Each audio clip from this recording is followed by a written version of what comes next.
Alrighty. Hello, everybody. Welcome back to the stream. I hope you guys have had a wonderful weekend. Let me see who we got here. Congrats on first while running. Hello, Tails. Hello, Rose. Hello, let me see who else we got in here. Hello, gamers. Let's see.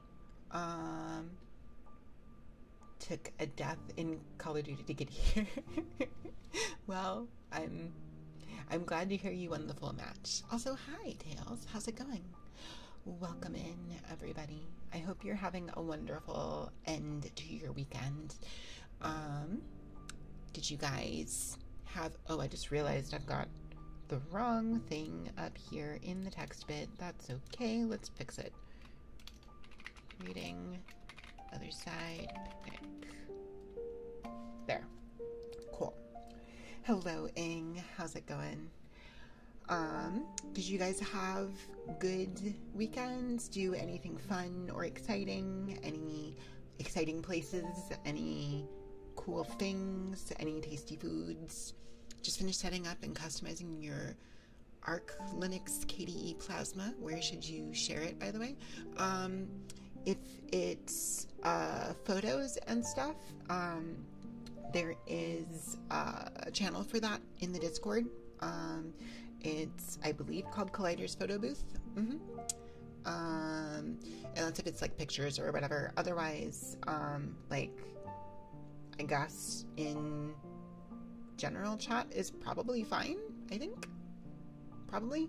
Maybe also general gaming might work for that too, I guess. So, screenshot. Then yeah, in the, I would put it in the photo booth. Hello, Rosie. How's it going? Went to Texas Roadhouse. Not much else, though. Started finally catching up on the ZZZ story. I finally started playing Star Rail again. Currently trying to catch up on the, like, events and stuff so that I can do, as many pulls as I can before Dahlia is gone. I did lose my 50-50, so that happened, but, I don't, at this point, I'm kind of just hoping that I get lucky with these last few pulls and that I get her. Chances are pretty high that I don't, right? Because I don't have nearly enough, I'm not anywhere close to pity, so I'm really gambling on the idea that I will potentially just pull a 5-star, right? But your luck with Zenless has been the weirdest stuff. You've literally won at least 9 50-50s somehow. I want to play Zenless again. I do. I really do, because I love the characters in it. The gameplay is pretty fun. Like, it's weird to me because it's like everything about that game I actually really like. And then I don't play it. Hello, Sal. Thank you for the check-in. Welcome in. How was your weekend, by the way? But yeah, I really enjoy the character designs. I like the world. I like the gameplay. Like, it's a fun game. that I don't play. I think in part because I invested so much time and energy and money into Star Rail that like it's hard to also then change gears and do Zenless. So I don't know. Scented, I'll be like, okay, you're probably fine. I wouldn't worry too much about it, Tails. You do plan to drop it though once Enfield comes out. You gotta prioritize your hypergriff gotchas. That's fair. Yeah. I really struggle to focus on more than one gotcha at a time. So, but yeah, from my understanding, currently Star Rail is back in Penacony, and the story is apparently doing things that I have been told that I very specifically will enjoy. So I do want to check in on that. Maybe after that I dig out Zenless and start poking at it and just being like, okay. The problem I always have with Zenless when I do get back into it is like I have no clue what to do. Zero idea what to do. It's just like I'm way behind on everything, on the events, on the story, on all of it. And I know that I don't have, my characters are not anywhere close to caught up. So like, I don't know what to do. So Arknights has been your go-to gotcha so far? Zenless has been the weirdest side quest.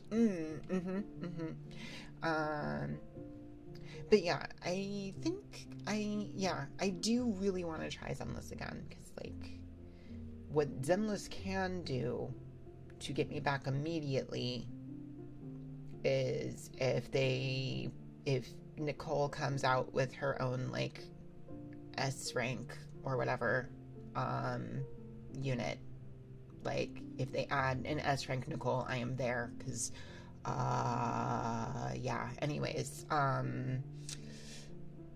don't worry about it. But it's fine.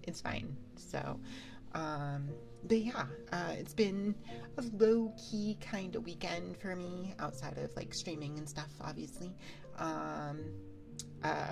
Played a lot of Grand Blue today. Went on a pretty bad losing streak towards the end, so back down in silver, but that's okay. We'll get gold back. It'll happen. I'm not too worried. Thank you for the check-in, Ripley. Welcome in. I'm gonna chatter and yap for a little bit longer here while we wait for people to trickle in, and then we'll get back to reading more Otherside Picnic. We stopped at kind of the halfway point of file number 4 last time around, just because we ran out of time, because I forgot just how long file 4 actually is. There's a couple of the stories in the course of the series that are just long, but we're, like I said, about halfway through this one. So I figure we can probably finish file 4. You just found out bears can stream? Really? You don't say.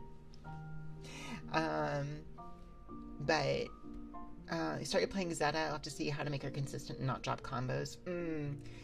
I want to do... I need to, like, learn Anilla proper if I'm going to actually, like, get her much further, I think.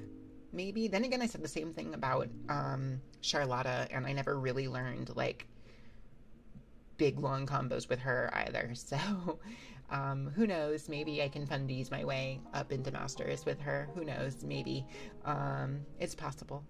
But, no, I was playing in the Mastering queues with Versusia, and it was rough. It was rough. Not doing too well up there, but that's okay. It's because part of it is that I'm trying to fix a couple flaws in my current like playstyle, I think, and that takes some time. So it's going to be a little bit rough while I do that, but hopefully I come out the other end all the better for it.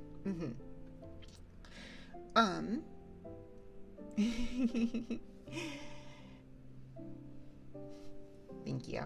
Hello, Snowbird. Speaking of Grand Blue, how's it going, Snowbird? How's my favorite Lorraine doing? I love that your profile picture is just Lorraine. But yeah, I think I'm gonna go ahead, and we are 15 minutes into stream, so I think it's probably as good a time as any to go ahead here and start wandering our way back into the story. So let me go ahead and doing good. Going to be training a new Grand Blue player on Friday. Fantastic. That's awesome. I've been trying to help some newer players get used to the game. It's an interesting experience for sure. I don't know how good of a teacher I actually make, but you know. Anyways, let me see here.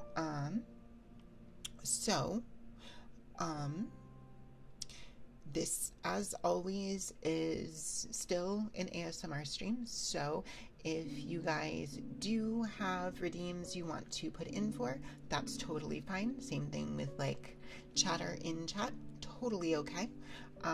However, because I will be reading from the story, there will be a little bit of a delay as I, for me to get to those redeems and also to answer chat stuff. So, last time around, we were halfway through file 4 to kind of get everybody up to speed for anybody who either wasn't here or kind of needs a refresher on what was happening. So, Otherside Picnic is a light novel series about 2 girls who basically find portals to a different world where it's mostly devoid of humans, and for lack of a better way to put it, they find a bunch of SCP monsters over there that they start to kind of hunt for, as if they bring back like artifacts and stuff, they get paid for it. One of the 2 of them has lost a very good friend who she has talked about in very enthusiastic regards. The obvious subtext here is that she was probably more than friends with this person, and so she's looking for that person. Our point of view character, so that character is Toriko. Our point of view character is Sorrow, who is not actually that interested in finding this other person, but is interested in getting to stay and spend time with Toriko. So in this particular story, it started with the 2 of them basically having a fight because basically Sorabo let slip that she doesn't actually care that much about finding Toriko's friend. Toriko kind of took that as, oh, well, that means you don't want to come with me over here at all anymore. So she kind of went over to the other world by herself, which is dangerous, not good. So now Sorabo is taking, kind of accidentally dragged the person who they've been selling stuff to along with her to the other world to go try to find Toriko. So that's basically where we left off before. So,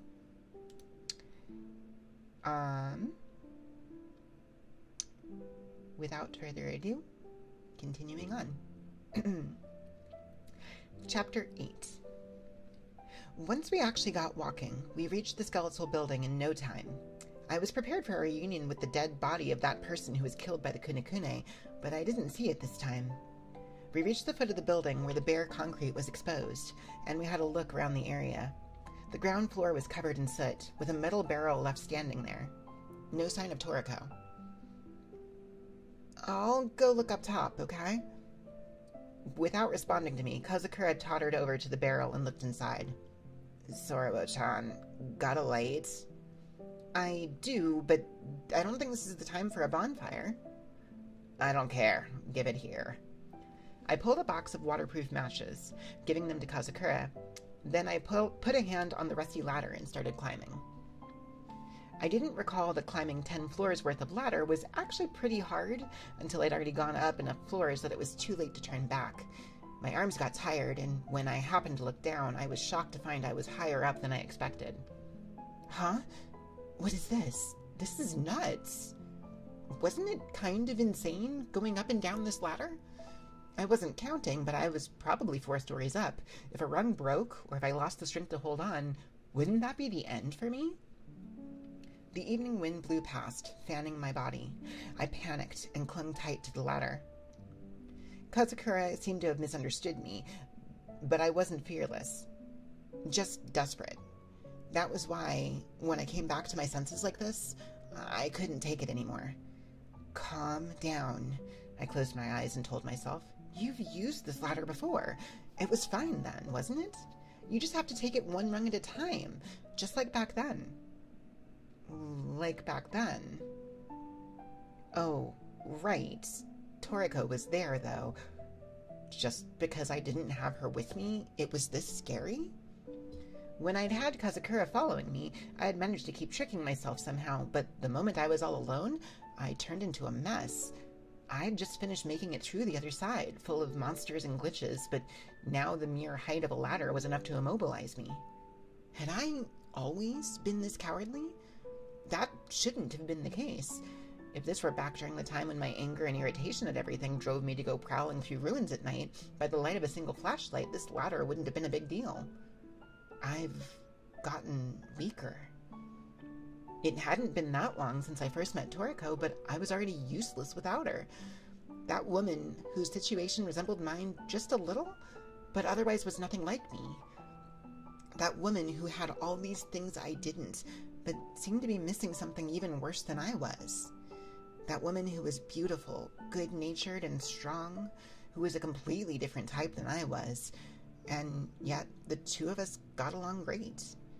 That woman who said the most insensitive things with a straight face, and who didn't understand me in the slightest. That woman who suddenly turned up in my life, turned it upside down, and then just up and disappeared. The more I thought about her, the angrier I got. I glared at my right hand, which was clenching the ladder and refusing to let go. Move! Let go! Not missing the moment my grip weakened, I moved my right hand up to the next run. Next with the left. Open! Move up! The engine of rage was revving up inside me. I was starting to get going. Right, left, hand, foot. My pace gradually accelerated. See? I really was better when I was angry. Even if you're not here, I started out loud. Even if you're not here, I can do this by myself. I beat the Kunakunes. I can climb this ladder too. So... Narrowing my eyes at the roof that was drawing nearer, I grumbled. So hurry up and come back, Toriko. Finally crawling onto the roof, 10 floors up, I collapsed onto my back. I looked up into the cloudy evening sky and let out a little laugh despite myself. What was that? I'm so weird. I'm fine by myself, so come back? I was going to find her anyway, so what was I saying? I stood up, drew the Makarov, and disengaged the safety. I pointed the gun skyward, plugged my ears, then pulled the trigger. Twice in a row. There was the sound of gunfire echoing, then the clear sound of the expelled casing bouncing off the concrete roof. I waited for a time, but no gunshots rang out in response. Come on, respond when I call you. I lowered my arm, Makarov still in hand, and began walking along the fence of the edge of the roof. I had a good view of the surrounding area from up here. Like I had remembered, far off in the east, I could see a set of tracks. Down that way was Kisaragi Station, where the U.S. Marines might still be struggling, unable to escape. The south side was wide open, and when I looked towards the shadows, I was able to pick up the silver shimmer that indicated the presence of glitches. Looking at it again, I couldn't believe we'd set foot in that place when we were so defenseless. The big white building where we'd met Hishaku-sama was more full of holes than I remembered, making it look even more like dead coral. What happened to Aberrado when he vanished beyond that blue light? The west side was the marshland we'd just passed through. The way the evening sun reflected off the water there was breathtakingly beautiful. Then I caught sight of a thin, white shadow standing there. I braced myself, thinking it might be another kunekune, but apparently not. It looked like a large bird, maybe a heron? As I was watching, it stuck its curved neck into the water, then returned to its prior upright standing position.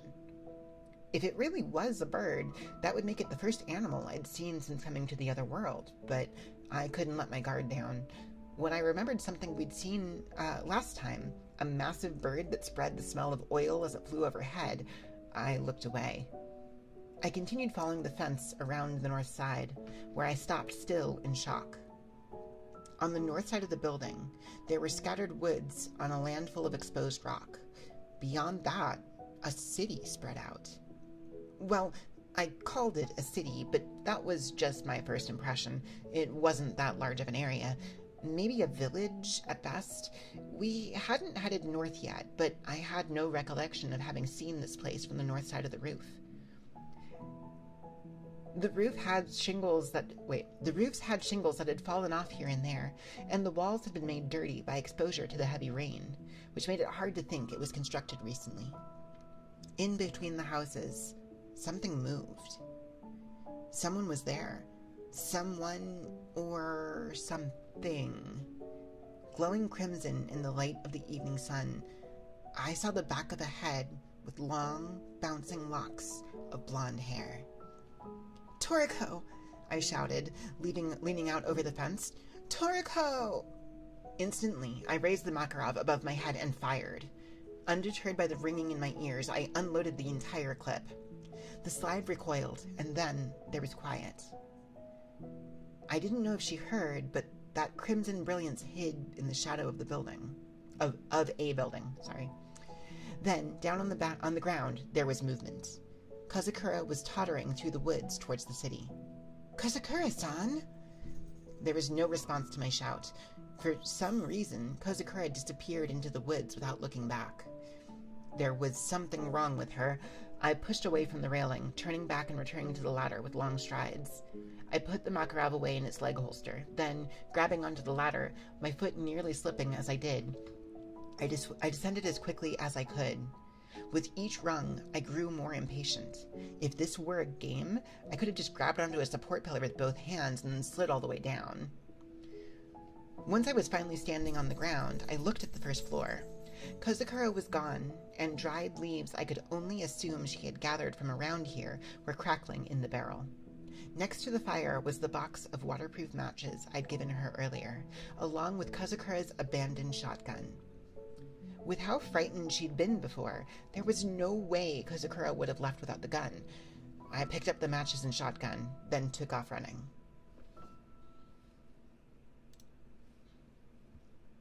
Thank you for the watch streak, Ripley. I appreciate it. Chapter 9. I'm not catching up. Her pace had seemed relaxed when I was looking from up top, but I had run until I was winded, and I still didn't see Kozakura's back. The sun was shining in from the west, and the trees of the forest cast long shadows as it finally began setting. When sunset passed, night would come. That was the time of monsters. I'd fully discharged my Makarov on impulse, and now I regretted it. I still had bullets, but I hadn't thought to bring a spare magazine. If I got attacked, it was looking like I'd have to rely on the shotgun. The problem was, this was my first time touching this gun. Toriko might have been able to master any gun easily, but I was an amateur who just happened to have it fall into my hands. I didn't even know if the shotgun I was swinging around had the safety engaged or not. How many times did Kozakura shoot again? I tried to remember as I ran. Once at the entrance, twice at the kunikunes. Was that all? And how many shells did she load into this thing in the first place? Before I had time to remember precisely, the forest came to an end. Suddenly, there was a paved road in front of me. The asphalt in front of me was dried and cracked like the desert area in Mexico, and weeds grew freely from between the cracks. An electrical line dangling from a tilted telephone pole swayed in the wind. The rows of houses on either side of the road were quiet, and there was no sign of life. The words "ghost town" seemed an apt way to describe this lonely scene. Before approaching, I focused my consciousness into my right eye to look for glitches. The moment I did, I let out an involuntary cry of surprise. That was because the whole of this town, which was dyed crimson by the setting sun, was wrapped in a silver halo. This is all a glitch? I stared at the city in disbelief. Was it a trap? No, maybe not necessarily. Glitches were supernatural traps found dotted along the other world.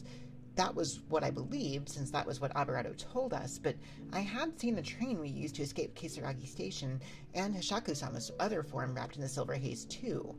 In contrast, when we came to the other world from Shinjuku, I had seen the same sort of pale radiance too, so basically it might have been the case that what my eye was detecting were spatial anomalies. I picked up a pebble from the ground and threw it onto the asphalt. That was my substitute for the bolts Aberrado had used. The pebble bounced with a hard sound, then came to a stop without incident. It didn't burst into flames or explode or anything like that. I poked the road with the barrel of the shotgun, then quickly pulled it back. The metal part hadn't become abnormally hot, and it hadn't melted. When I brought the wooden stock close to the road, it was the same. There was no visible effect. Normally, I would never move any closer, but I'd seen it from the tops of the roof. The bouncing of Toriko's gorgeous golden locks. It seemed I was going to have to steel myself for this.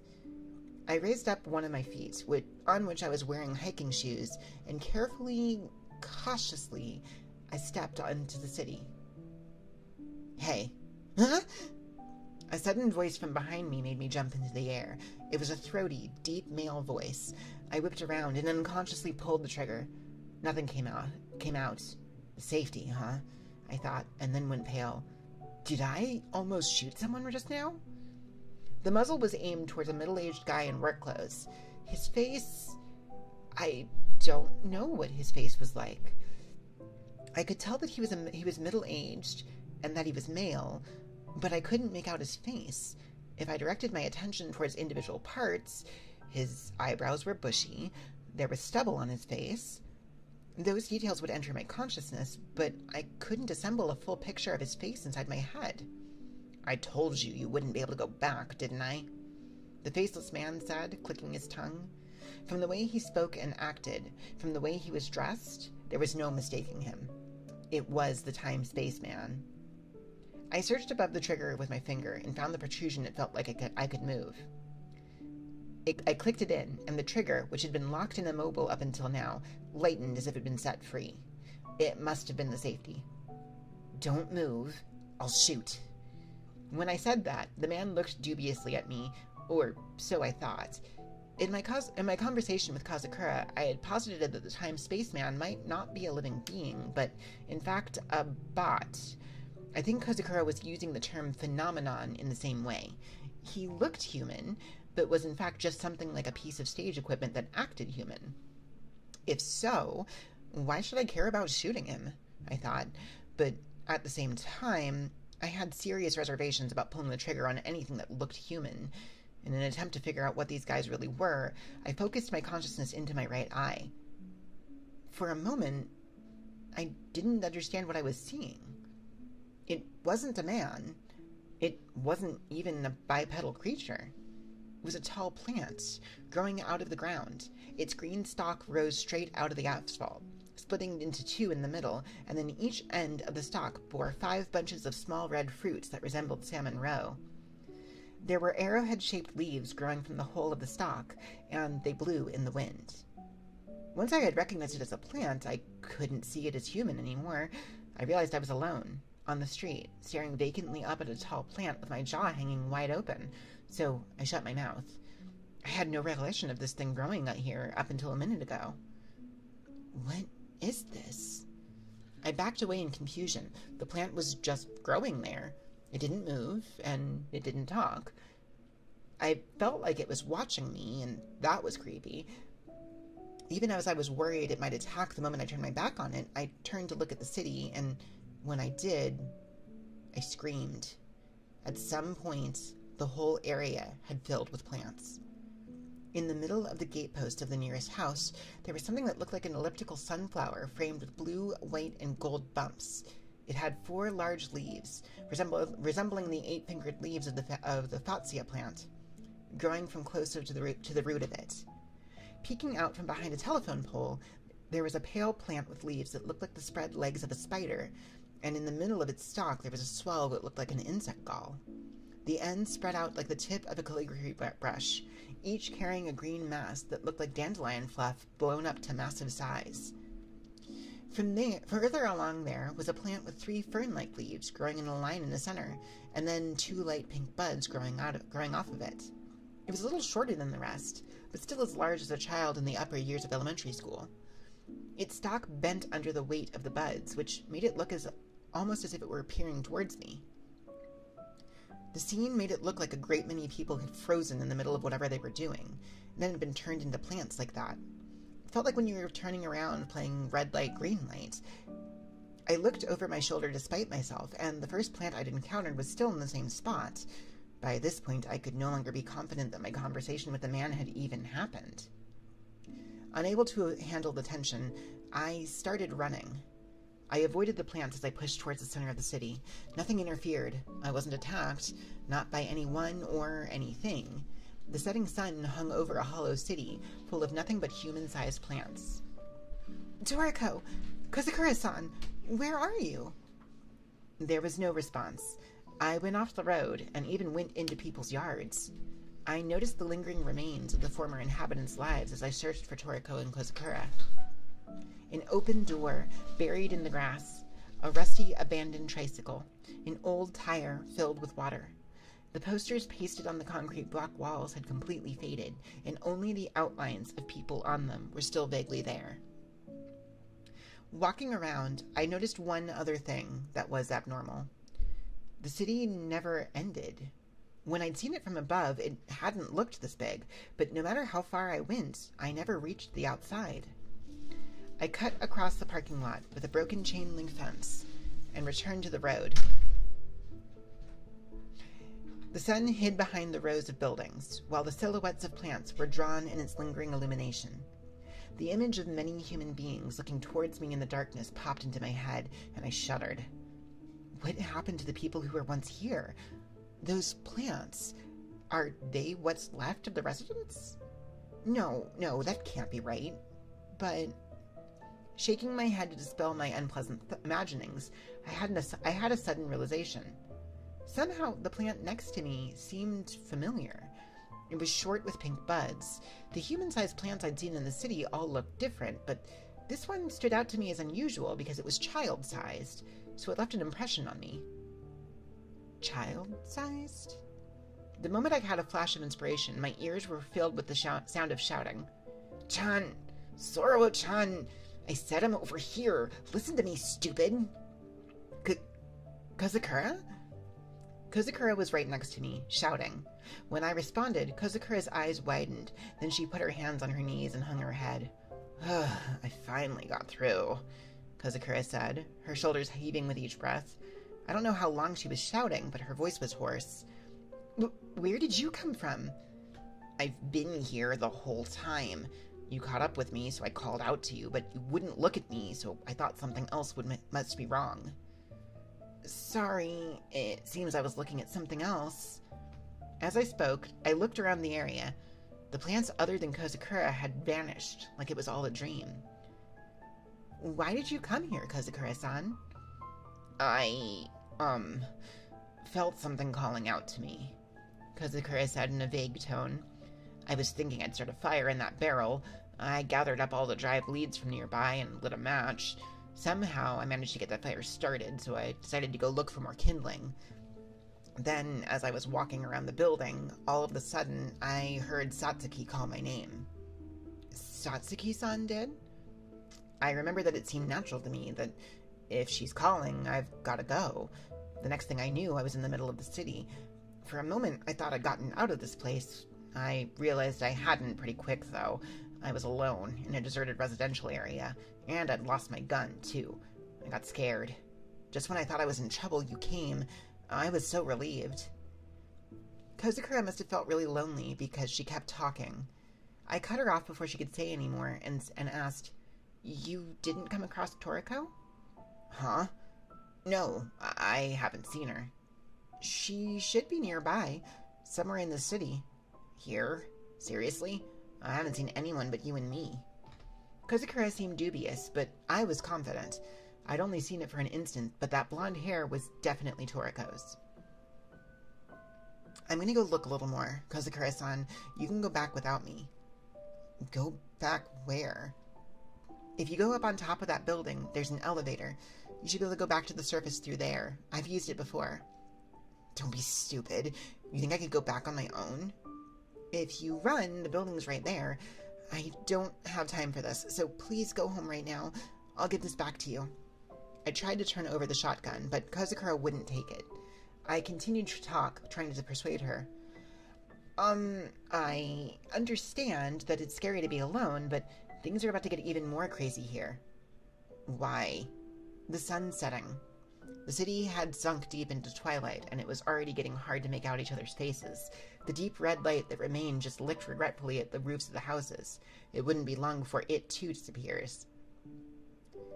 "If night comes, let me be honest, I'm not confident I can protect you, so..."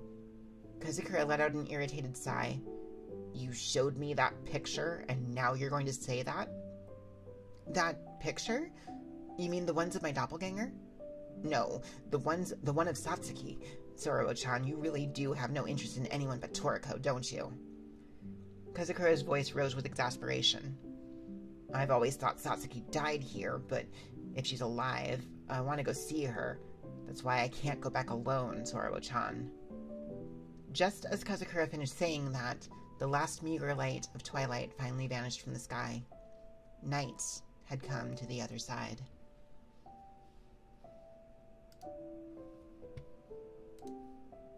Chapter 10.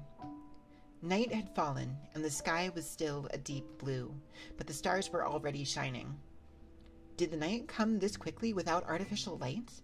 The deep blue changed to dark black before my eyes. The number of stars, which were so dense they seemed to blot out the sky, overwhelmed me. Even back when I would look up to the night sky from the ruins near my home, there were never this many. I can't make out any constellations. Oh, wait, wrong character. I can't make out any constellations. Have they changed from the surface world? Or has my pattern recognition been messed with? As she stared up at the stars, Kozakura had at some point started holding onto the bottom of my shirt. "Is this your first time in the other side at night, Kozakura-san?" Satsuki warned me well enough that I've never seen it before, though I'd heard it was pretty. "It really is," Kozakura said, murmuring. "I wish I could have seen it with Satsuki." "Too bad you're with me instead." "Tell me about it." "You're not going to deny that?" "Bit late to the street? No worries, Blazer. Welcome in." "Well, please, take your time observing the stars, then. I'll be going on ahead." "Listen, Sorowo-chan, you've got a real nasty personality. You know that?" "But you said I had a real nice personality before, didn't you?" "Sarcastically. Besides, where are you going? Even if you're going to search, walking around at random is just dangerous." "I have one idea." It was an idea that occurred to me because of how Kozakura appeared as a plant before. My right eye certainly seemed to be able to detect spatial anomalies. At the same time, it also seemed to be able to see through the true nature of things, like with Hishaku-sama and the bull-headed monster that attacked Kisaragi Station. I didn't understand the logic behind it, but my eye had torn back the veil of illusion that the other side cast over human perception a number of times now. I hadn't used this ability to see it through a glitch before, and right now, I was inside a massive glitch. If this city wasn't a real city, in the same way that the man wasn't a man like he appeared to be, then by seeing through the glitch's true nature, would I perhaps be able to see Toriko, who I know should be inside the city? Kozukura listened to me explain with trepidation. Now, assuming my guess is right, I should be able to leave you in a safe state while I can go find Toriko. Huh? What? Hold on. In a safe state? What does that mean? Before this, you were a plant, so I was thinking I could have you become one again. Oh, it'll be fine. I'll make sure to turn you back. You make no sense. What do you mean, a plant? As Kozukura said that, sounding worried, we heard a howl from somewhere out in the night. If I listened closely, somewhere in the darkness of the other world, I could sense something beginning to wake up. The air filled with the presence of living creatures. With a cry that sounded like a scream, something flew by high in the sky. The howls went back and forth, gradually increasing in number. They sounded dog-like, and yet also like a human imitating a dog. I was forced, like it or not, to recall the man-faced dogs that Toriko and I had encountered last time we were here. Close by, in the abandoned houses to our left and right, there was a secretive whispering. I couldn't tell what it was they were saying. Only a certain gloominess came across in their conversation, but for some reason, I couldn't help but think they were talking about us. Kozukura huddled close to me. Hey, those howls? They're getting closer, aren't they? Kozukura asked. No doubt about it. Even as I answered, I was fighting the impulse to run away screaming. They might not attack us directly, but the mere presence of something malicious watching us was terrifying enough on its own. Shaking her head in terror, Kozukura resignedly said, It seems we don't have many options, do we? We're good then? There's nothing good about it, but I'll trust you, Zorawa-chan. As she said that, Kozukura gripped the bottom of my shirt tighter. Was it a show of trust or a manifestation of unease? It didn't matter one way or the other. What I was planning to do wouldn't change. Ignoring the unsettling presences that were closing in, I focused my consciousness into my right eye. I made the entirety of the scene before me its target. Suddenly, the area went quiet. When I looked down, noticing I felt lighter, Kozukura, who'd been clinging to me, was now a plant once again. One of its leaves was touching me. Looking up, I gulped. I was completely surrounded by human-sized plants. The clustered plants formed a circle, centered around me, many layers deep. It was like I'd wandered into a field of mutant sunflowers. The clustered plants formed a... Oh, wait, I just read that. Sorry. They just stood there, frozen like in the moments before the final stage of red light, green light, when the plants would touch Kozukura and me. Did I just barely make it? The thought occurred to me, and then a chill ran down my spine. I couldn't say how exactly, but the situation may have been far more dangerous than I had thought. Come to think of it, was this the true nature of this glitch? It wasn't the result I'd expected, and there was no sign of Toriko being around. Huh? Hold on. When I first entered this city, I saw that man. When I saw through the man's true nature, he was a plant. After that, I saw through another plant's true nature, and it was Kozukura. Then, when I tried to see through the true nature of the city, it turned into a world of plants again. I've gone backwards, haven't I? I mean, just how many true natures are there here? If I was seeing through things, that process should have only worked in one direction, but my perception had gone from one thing to another, then back again. Which meant this right eye of mine wasn't necessarily seeing through to the true nature of things? Well, what was I seeing then? Mystified by this, I continued to look, and the planet surrounding me vanished. Only Kozukura, transformed into a flower, remained. Across the street, a man wearing a suit turned and looked at me. He had a shocked look on his face, and wore a badge that looked like a windmill or a flower on his chest. Before the man could try to say anything, the scenery changed again, and I saw the 3 middle-aged women standing in front of a nearby house. They persistently rung the house's bell, shouting something at those inside. Suddenly, I felt eyes on me. Looking down, I saw myself looking up. Huh? Crouching at Kozukura's roots, I saw me. That me persistently stared at the me who let out a cry of surprise, then stood up. It walked over with a smirk and vanished. Okay, I was gradually figuring this out. It wasn't that my right eye saw through to the true nature of things. It was able to freely move between recognizing several aspects of a single phenomenon. The time-space man who kept appearing, the 3 old women, the doppelganger, they were all fragments of this one phenomenon. I'd realized, much too late, that I now recognized this deserted city. It had gone to ruin, so I never noticed before now, but I knew these streets. I had just seen them recently. This was near Toriko's apartments, in the residential area in Nippori. The sky had brightened at some point. It looked like I'd returned to noon today, to the time when I went to visit Toriko. When I looked up towards the roof, I spotted Toriko's apartment building. It was covered in ivy, the elevator had fallen apart, and the water tank on the roof had some unidentifiable black seaweed hanging down from it. I could see me on the road up ahead, apparently heading to the apartment building. I started to walk, following me. When I focused on the doppelganger, I felt the city around us grow faint. The veil over my perception was being stripped away, one layer at a time. The roads and houses suddenly flattened, folding up like paper, then vanishing outside my field of vision. In a world losing its form, the other me's existence acted like the needle of a compass, pointing towards the way to go. It might seem obvious that a being that looked the same as me would be creepy, but my face in that picture, the meanness and lack of confidence, the unfounded arrogance, the selfish desire, it was all so very me. That was why I could be certain of one thing about the me that walked ahead of me. Even if she might betray me, she could never betray Toriko. I would have to go to search for Toriko. Beautiful, strong, earnest Toriko. The other me stood up. In front of me, there was a single door. It was just a door. If there was anything else in the area, I could no longer identify it.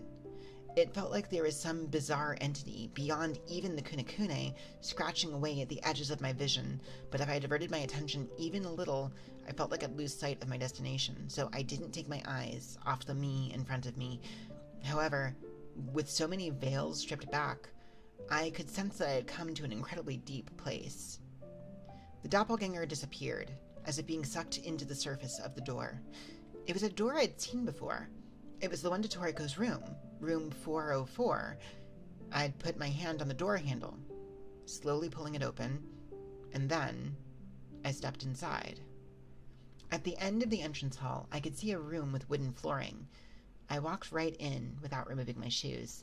There was no furniture inside. In that space, which was empty, as if she were preparing to move away, I found Toriko. Toriko was sitting beside the glass door that led out into the balcony, her back leaning against the wall. She was dressed in her expedition clothes, the same as I'd seen in the photos. Her AK lay haphazardly on the floor. Toriko! As I rushed over to her, Toriko waved a gloved hand and smiled softly at me. Sorowo, you came, huh? What are you acting all relaxed for? Setting aside my joy at our reunion, I jabbed at her despite myself. Now, listen, I searched for you forever. No matter how much I called, you never heard, and when I fired the gun, you didn't respond. Oh, so that was you.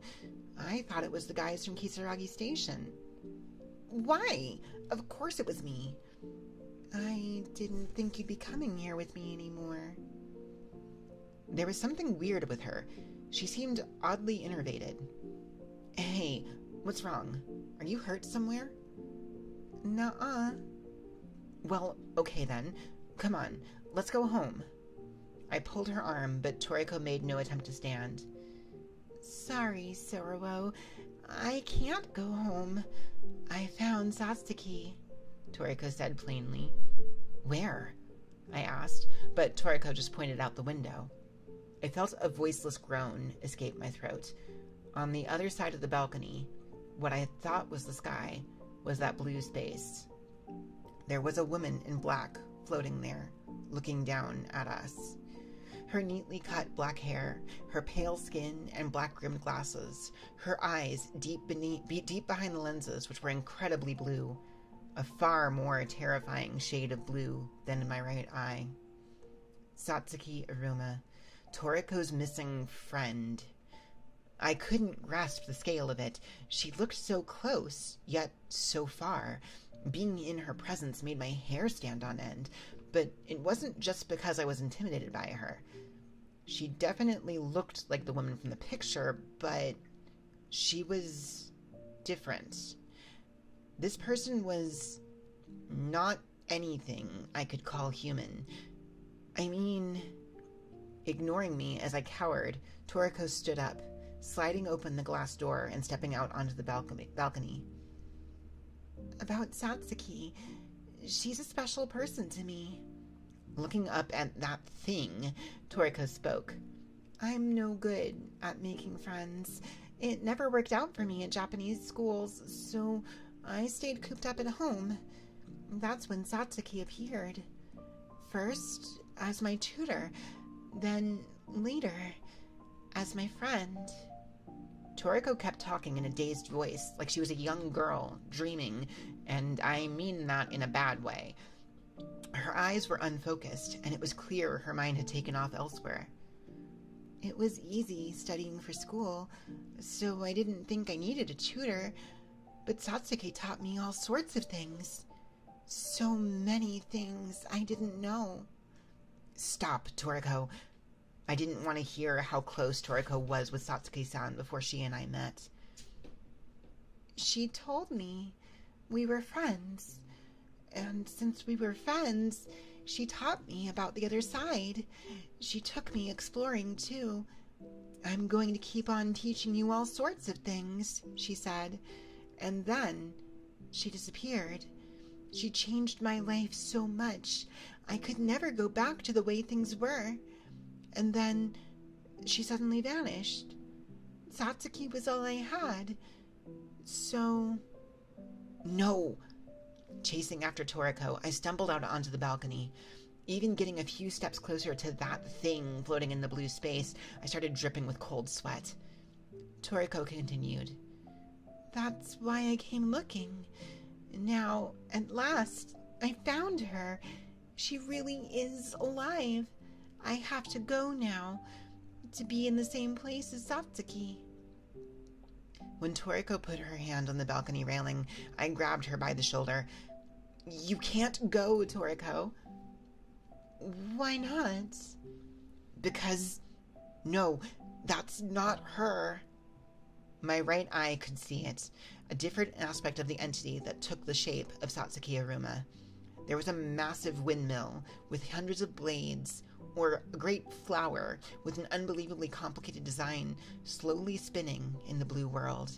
Every part of it ceaselessly recombined as it revolved, making it look like a kaleidoscope. That there was a woman's face in the center of it seemed like a joke, but there was nothing to laugh at here. How incongruous it felt was just creepy and frightening. I have to go. I noticed something off about Toriko's head as she mumbled that. When I took another look with my right eye, I shuddered. Toriko's head was starting to unravel. Her pretty face stayed the same, but her ears, her hair, and her neck rose up in thin, downy strands, and they formed a vortex. At the end of that eddy, they were sucked into the blue space and disappeared. Listen, Sorabo, I feel like I'm starting to understand why it was Satsuki disappeared, why I was called, what lies beyond there. Even as she spoke, Toriko kept unraveling. She was falling apart. The truth is, we need to be scared, to be so ridiculously scared to the point we go completely insane. Every living creature experiences fear, but exploring that fear, getting to the bottom of it, only humans can do that. Imagining fear and putting it to use is also uniquely human. That's why they use fear to access us. They are so utterly foreign, so completely beyond our comprehension. Fear is the only channel on which they can interact with us. fear is the means of contact and also their goal. Zorowo, I figured it out. Toriko, you can't understand that. There's no way. I clung to her in desperation. I held on to Toriko's head, trying to keep her from unraveling, but it wouldn't stop. Toriko kept going to pieces. Worse yet, my body started unraveling with hers. There was no pain, just a strange loneliness that spread through me. Zorowo, what are you doing? I'm the only one who needs to go. Shut up. I'm not letting you go, okay? Zorowo, this is none of your business. Huh? I raised my voice despite myself. You're the worst, Toriko. What you just said is the absolute worst. You come in, you mess up my life, and now you have the gall to say that? That's not going to fly. Toriko, you sound like a child, so cut it out. What? I don't get it, Toriko said in irritation. You don't? You're so aggravating. Listen, if you don't want to get me caught in this, then you turn back right now. That's not Satsuki you're seeing. It's a monster wearing the guise of someone precious to you. I remembered our encounter with the Shaku-sama. That time, I was the one who was tricked. I wasn't letting them take Toriko anywhere. No matter who or what they were, I didn't care. I put my left arm around Toriko's head, raised the shotgun with my right, and rested the barrel on the balcony railing. I glared at the revolving aberration that filled most of my vision. So, big-ass windmill woman, what do you think is the biggest lesson I've learned in all of my experiences so far? It's this. If I look through my right eye when I shoot, no matter how far beyond my ability to understand some entity is, the bullets will do their job. You're so dead. I disengaged the safety and pulled the trigger. The 12-gauge shot expelled through the gator spreader, punched a straight line of holes in the giant revolving flower. Huh? What? Satsuki's face, Toriko said in a dazed tone. Ignoring her, I hooked the slide on the railing and ejected the cartridge. I fired a second shot. The whirling kaleidoscope spasmed, and it started to distort. I kept firing. A third shot, then a fourth shot. Finally, with the fifth shot, I ran out of ammo. The massive flower that had been all torn up by my shots was still spinning, but suddenly seemed to reach its limit, and every part of the thing began breaking down at the same time. With parts of her scattering in all directions, the windmill woman broke down. That face stared right at me, neither blaming me nor smiling. As if she'd just woken from a dream, Toriko started shouting. Huh? No! This isn't Satsuki! You... Oh, you. I told you so, didn't I? Don't be so easy to manipulate. Yeesh. Huh? What? What do you... Hold on, Zorowo. My head. Is something kind of weird happening to it right now? Just stay put a moment, okay? It'll settle down soon. Probably. Toriko's unraveling body gradually returned to normal. There was no time to breathe, though, as the balcony disappeared out from under our feet. The apartment building itself went away, leaving Toriko and me in a world of endless blue. We didn't fall, but it was hard to tell if we were actually standing up, either. It felt like we were going to trip and fall over, so simultaneously, we both leaned on one another for support. I felt a clenching feeling in my stomach that told me if we fell over, we might keep falling forever. Perhaps having calmed down a little, Toriko hesitantly opened her mouth. Zorowo-san? Yes, what is it, Toriko-san? What was I trying to do? Why, I do believe you got hooked by a monster and were trying to go off somewhere without me. Toriko fell silent for a while. I'm so sorry. I'll never forgive you, but it's fine. I'll never forgive you, though, I said. Which is it? Having decided I wasn't going to give the uncharacteristically worried Toriko's question an answer, I opted to change the topic. It was probably a trap. All of it. The city and the man. What do you mean, the man? I couldn't help but feel like we'd been lured in by someone. Satsuki was bait for Toriko and Kozakura, and Toriko was bait for me. I was sure the time spaceman and the other phenomena were all just parts of that trap.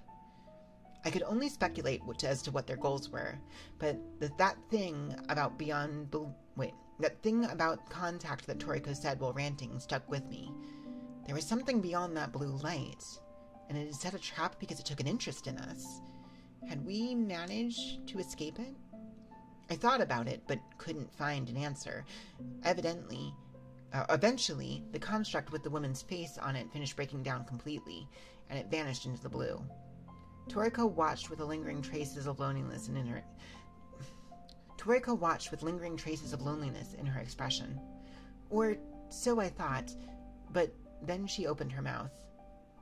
Let me just say that this is partially your fault too, Sorobo. Huh? Because you were saying things like, I'm not going there with you anymore, and you're not my friend.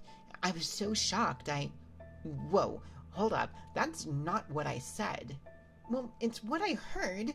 If you feel bad about it, then think about how we're getting back home from here. Toriko pouted. She retrieved the AK, which was floating nearby, by pulling on its strap. Ugh, you're so high maintenance, I said, accidentally letting my blunt opinion slip out.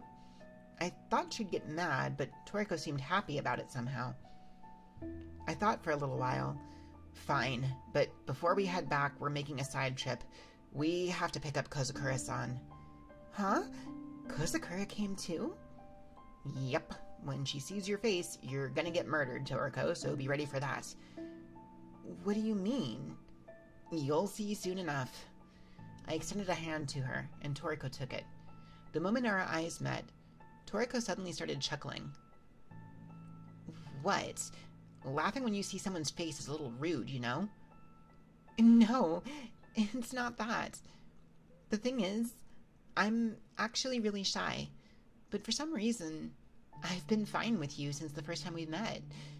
I was just wondering why. Then I remembered the thing that helped break the ice. Who are you calling shy? I wanted to take a jab at that, but fair enough. It did feel like she'd been pretty brisk in her interactions with Arborado and the Marines. What was that? I called you Ophelia, remember? Oh, yeah. She was talking about the time I got taken down by the Kunekune and was enjoying the lie-down bath of death. When I did, your expression was so totally, what is she even talking about? It made me think, oh, now here's a girl I can get along with. I figured you had no intent of hiding who you were. The thing about that, I began, but then swallowed the words I was about to say. The thing about that, Toriko, is I was just staring at you in fascination. Yeah, that's the look. That's why I like you, Zorowo. Is that a fact? Don't get mad. I'm complimenting you. Toriko gave me a flawless smile. All right, let's go home. What do I do? Okay, well, you could just grab something at oh, wait, I have those characters reversed. Never mind, hang on 1 second. All right, let's go home. What do I do? Okay, well, could you just grab something at random then? Okay. I looked at the space around us with my right eye, and Toriko grabbed it with her left hand. Her translucent fingers tore through the blue light like it was paper. On the other side, I could see another light. It was the nighttime ghost town I was in until just a little while ago. The two of us spilled out through the rift and came out just outside the apartment building. Whoa! It's dark. It's night, isn't it? That's right. Be ready to use your gun. Holding Toriko's hand tight, I focused my consciousness into my right eye, and we walked back down towards the path I'd come. We couldn't let down our guard yet. We still had to go back where Kozukura was, return her to her human form, make it back through the monster-infested forest, then climb up the skeletal building. Kozukura was going to be pissed. She'd stayed behind hoping she'd be able to see Satsuki-san, but it ended up being a waste of her time. I racked my brain, thinking how best to explain it to her. I think what we met was a fake Satsuki, but Kozukura seems as hung up on Satsuki as Toriko is. If I tell her I shot it without checking first, I'm sure she'll go ballistic. Maybe I'll tell her while she's still terrified by the other side, and then take off before she gets her bearings again once we return to the surface world. Or maybe I gotta pull her up by the roots and bring her back in plant form. Kinda want to see how those pink buds would look when they blossom. No, I couldn't do that. As my thoughts started drifting in a more unsavory direction, Toriko brought her face close to mine. Hey, Sorabo, I forgot to say this, but thanks for coming after me. Then, with a slight smile, she brought her lips close to my ear and continued. So, when should we come next? I looked back at Toriko, slowly blinking, feeling driven by an impulse to find out if I could shift the aspects of the world right now and turn Toriko into a plant. I wondered what kind of flowers might bloom from her. And that is the end of File 4, and also the end of the first novel.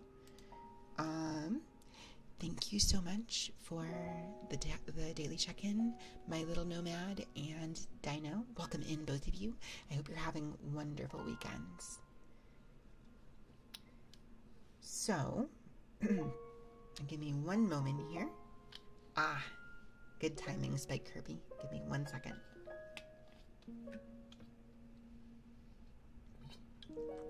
Okay. Go. You joined the good ASMR. Hello, Rex.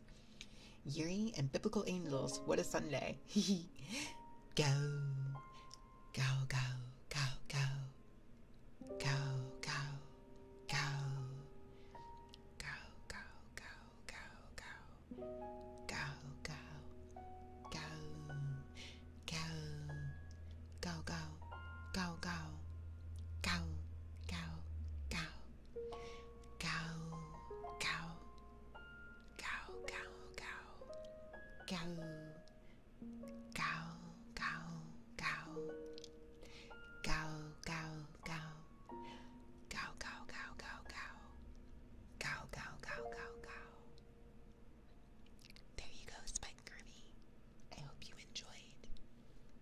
Also, just to let people know, for when, if and when people want it, the fizzy water flavor tonight is mango. But until then, let me go ahead here and we can start on the next let me see, does this pull up proper? It does. We can start on the next novel, which is called Resort Night at the Beach of the End. And to give a visual here to our characters, this right here is Toriko, and this is Sorabo. So, if you didn't have a visual for what they looked like prior to now, that's what they look like.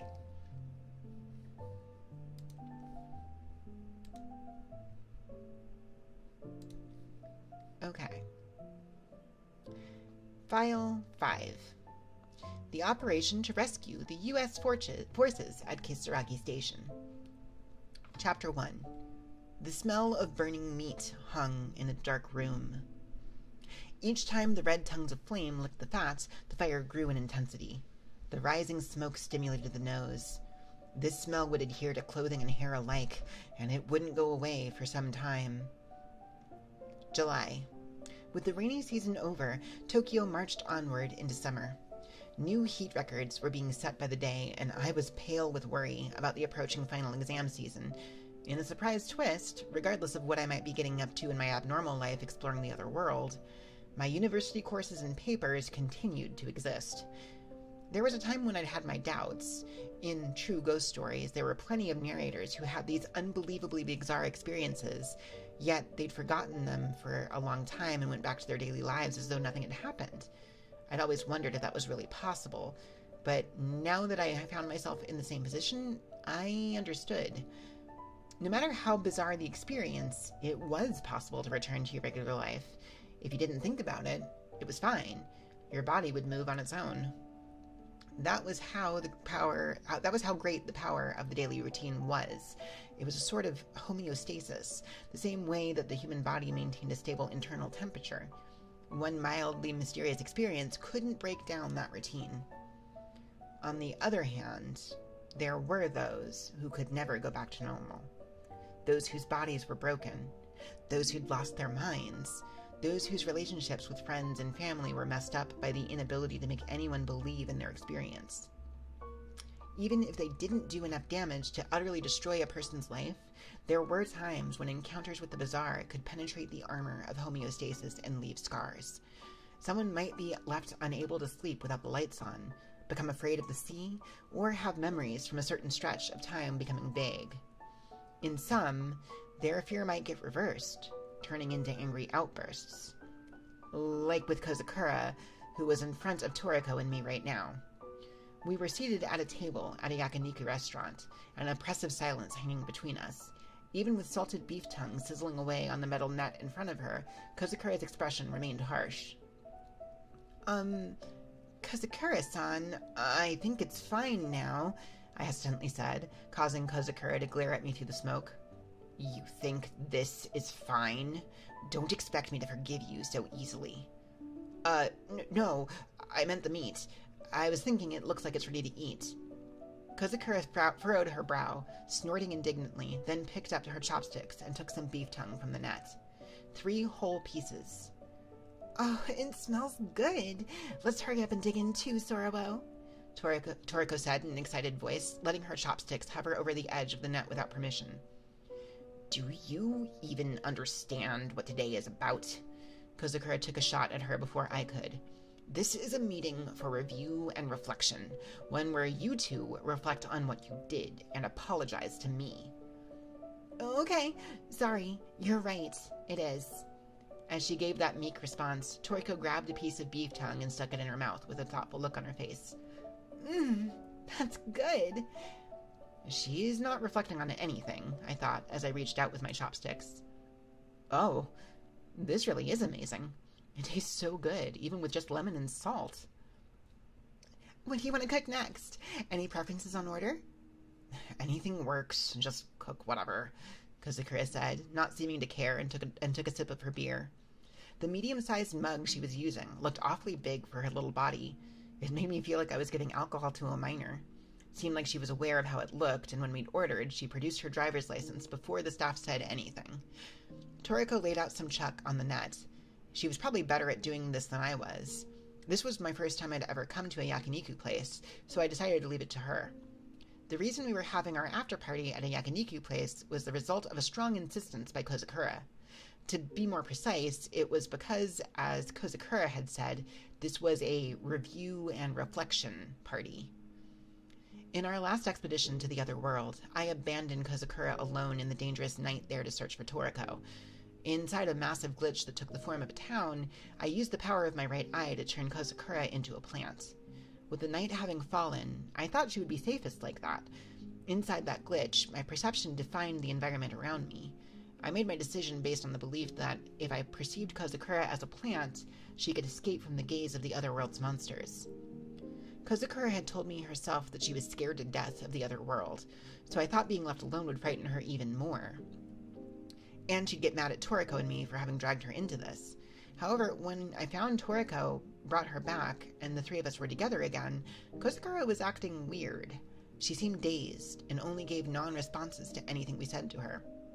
Even after we returned to the surface world, she still was not talking much. When we escorted her home, she shut herself inside and locked the door without so much as a goodbye. I was wondering, is she okay?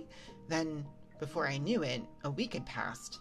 I got a sudden call from Kozakura, and when I answered the phone, she told me this with a voice full of anger. Screw you! I've had enough of this bullshit from both of you. It seemed that, after she'd been through such a frightening experience, her mind had wandered off somewhere else for a while. Meat, Kozakura said as I was apologizing profusely over the phone. Feed me meat. My anger won't subside until I've had yakiniku. Good meat. I want quality. If you take me to some cheap all-you-can-eat place, I'll press your hands against the burning hot net until it leaves a stylish checkered pattern. Is this supposed to be my treat? I don't have much money. Toriko's the rich one. I got that far before I was cut off by a torrent of verbal abuse from Kozakura. This was an adult who lived in a high-class residential area in Shakushi-koen, and she was making an impoverished university student pay for her. That's pretty awful. The situation being what it was, I talked to Toriko, and we agreed we would have an after-party, or rather, a review and reflection party, with the three of us together. Toriko chose the place, and a short walk from the west exit of Ikebukuro Station, in an area where public order seemed a little dodgy. The cost hurt, but it certainly was tasty. I never knew there were so many kinds of meat. I was smiling despite myself. Sorowo-chan, what are you grinning for? I realized Kozakura was looking at me like I was weird, so I covered my mouth. Sorry, the check was just so delicious. Well, it's fine. You're the ones paying, after all, she said in an exasperated tone. I snapped back to my senses. That was right. Toriko and I were footing the bill. Toriko, don't over-order like you always do. What? We'll eat it all. It'll be fine. This isn't about the amount of food. And hold on, I'm the one who always ends up having to finish it, right? Toriko, you always order everything you can, then slow down towards the end. I love watching you struggle to eat it all. What was that? While I was still speechless at her unexpected response, the special kalbi spare ribs she had ordered at some point had arrived, and I had to move on. The three of us raced to snatch the meat cooking on the net. Then, as I was savoring the melt-in-your-mouth goodness of the soft fat, Toriko started speaking in an apologetic tone. So, about what happened this time, I think I was in the wrong. I didn't think Sorowo would be coming with me anymore, and I never have expected Kozakura would come searching for me too. I didn't mean to get you involved. Sorry. Kozakura and I kept chewing, listening to Toriko in silence. Kozakura swallowed, and then, sounding unamused, she said, You say that like it was our fault for chasing after you, you know. No, that's not it. Couldn't you put a little more faith in me? I said, expressing my dissatisfaction. I did have faith in you. It's just, I just felt bad making you go along with any more of my selfishness. It sounded like Toriko was making excuses. What's this? She's more vulnerable than usual. I felt like being a bit of a bully, so my tone of voice went cold. You went there alone because you didn't think you could rely on me, right? You never even thought I might come save you, did you? This, after all we've been through together? Isn't that a little harsh? I'm telling you, I'm sorry. I'd made a point of not looking at her when I spoke, but it was still readily apparent how troubled she was. What do I do now? This is kind of fun. Sorowo-chan. Yes? I'll have you know, you're even worse. I was about to get carried away, but then Kozakura spoke up in a barbed tone. I trusted you, Sorowo-chan. I mean, you said you would leave me alone in a safe state. Yes? What was that place? You abandoned me in some kind of field of flowers. Field of flowers? The next thing I knew, you were gone. There was a sound of flowing water, and I heard people talking all around me, but no one was there. I knew I didn't belong there, but I couldn't convince myself to go anywhere else. Kozakura spoke in a dazed tone. Her eyes stared off into the distance, and even with the bright red charcoal fire of the grill in front of her, I could see goosebumps all over her arm. I was immobilized, like my feet had grown roots, and I was just standing there, staring off into space. The voices around me got so noisy I plugged my ears, but then the alignment of the stars in the night sky gradually started to look like it had some meaning, and that scared me silly. The voices were getting angry too. It was maddening, but I thought that probably I was a goner if I blacked out, so I crouched down, staring at the ground and saying, I'm sorry, to someone standing near me. And the next thing I knew, you two were there. Kozakura shut her eyes tight, then let out a sigh. It turned out all right since you were able to come back, but I was in serious danger there, wasn't I? What were you going to do if I went insane or died, Zoro-chan? At the time, I thought you'd be okay. Oh, yeah? But you weren't, huh? Kozakura's gaze pierced right through me and made my awkward laughter trail off. Kozakura, Zoro didn't search for me. She had no... When Toriko tried to intercede, Kozakura's eyes widened in anger. Shut up. If you defend Zoro-chan now, it makes me look like the bad guy for picking on her. I'm the victim. You both were in the wrong. Don't make excuses. I'm sorry. When I apologized and bowed my head, Kozakura got this unpleasantly smug look on her face. Zoro-chan, you know, I'll bet you didn't give one thought to what would happen to me. No, that's taking it a bit too far. It's not just me. It's Satsuki, too. I heard from Toriko. You didn't even hesitate to shoot the thing with Satsuki's face. That one wasn't even human. We barely know about what kind of effects the other world has on people. Did that not occur to you in the slightest? You must have thought it could at least be related to the real Satsuki, right? You thought that and then deliberately ignored it. Do you just not give a damn about other people? You don't care about anyone but yourself. Am I right? Kozakura. You shut up, Toriko. Toriko arched her eyebrows, immediately cut off. I felt bad about what happened, but this one-sided verbal beatdown was starting to piss me off. I didn't like that Toriko and Kozakura were talking about Satsuki without me around either. I knocked back my beer for courage, then slammed the empty mug down on the table and leaned in hard. If you're going that far, I have some questions of my own. Oh, what? You think you have the right to be mad at me now? I've wondered all this time, but what the hell are you, Kozakura? A cognitive scientist, was it? Really, what kind of work do you do, shut up inside your house all the time? You're not old enough to be a professor, that's for sure. Even I know that the researcher positions don't pay that much. How do you put food on the table? Where did that million come from? The money I gave you, you mean? That's right. What, was it Yakuza money? Is that why you have such easy access to guns? When I turned a suspicious gaze on Kozakura, she gestured for Toriko to lean in a little closer, then asked her, Toriko, is Zoro-chan a bad drinker? I don't think she has a low tolerance. I think it's that she gets worked up when she's angry. What are you two whispering about? This? It's called a stage whisper, Kozakura said, sounding irritated, then grabbed a king oyster mushroom from the corners of the net and popped it in her mouth.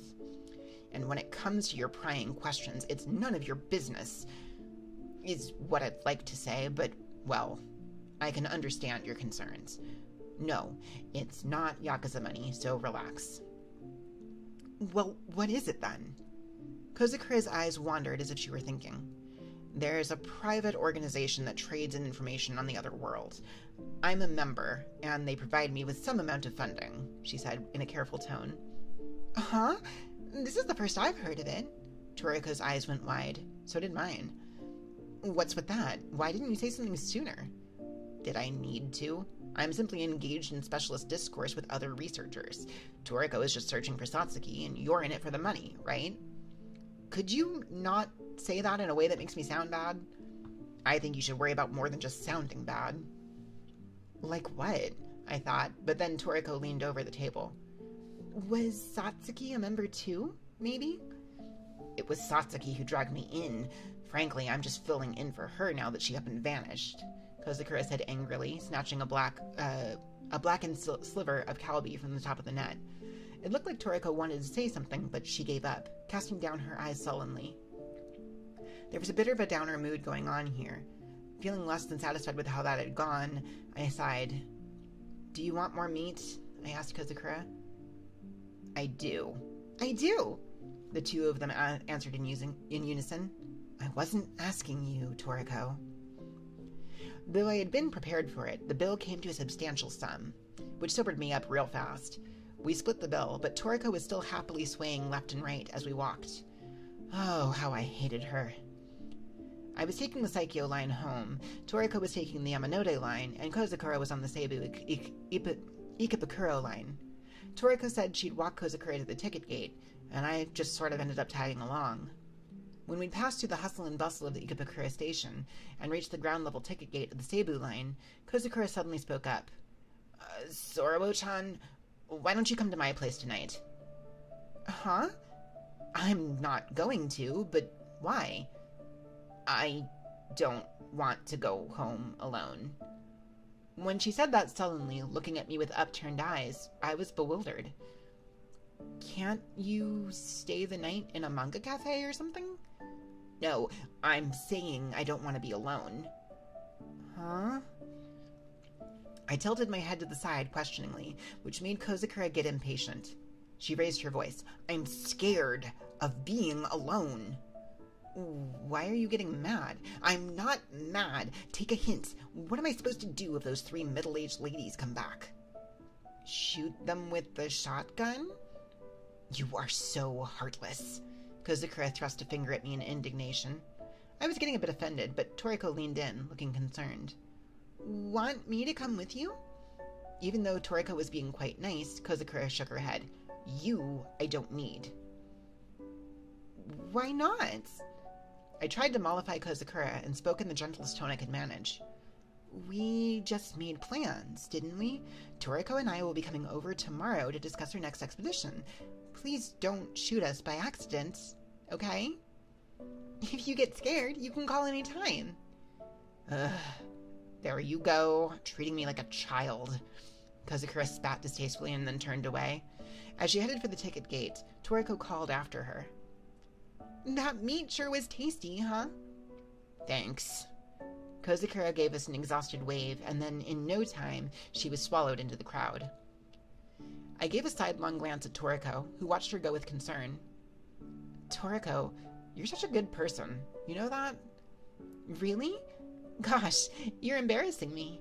Toriko puffed up her chest with pride, but then, reconsidering, she added, but I think Kozukura is the kindest. Thank you for the check-in, Ginger Southpaw and Spike Kirby. Welcome in, Ginger. Welcome in. You forgot to wait until break autopilot? Uh-oh. Oh, right. Got it. Fizzy water. Cool. We're in between chapters, so that works. Okay, give me one moment here.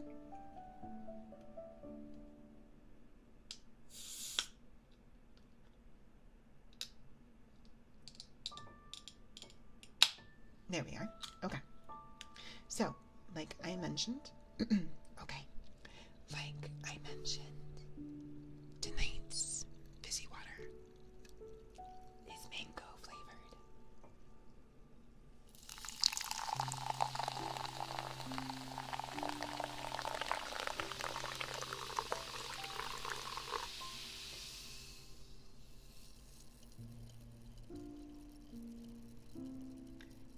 Thank you so much, Ginger. I appreciate that.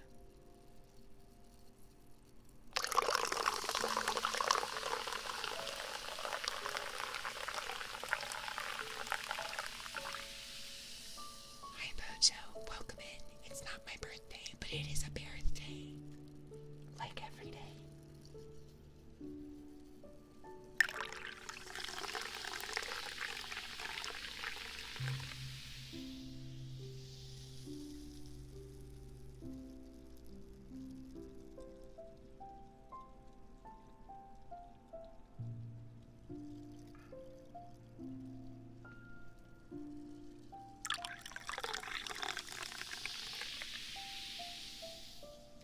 There's something about mango flavoring. I think that does a really good job of tricking your brain into thinking that it's sweet, even when it's not sweetened. I really like this one.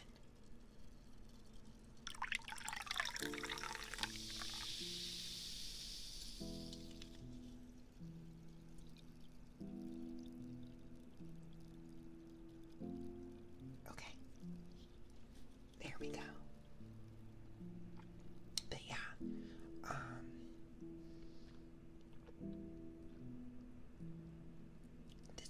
not Polar. It's a Soleil, which I think is a store brand thing.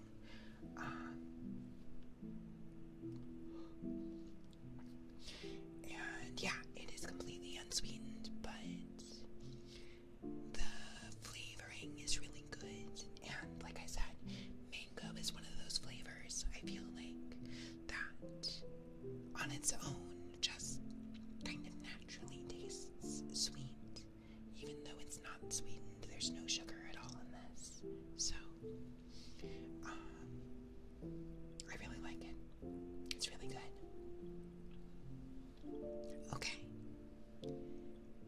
I know I know this was not a whole lot of whispering, but when I'm back in between chapters, I'll whisper again.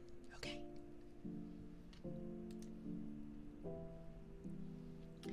Chapter 2.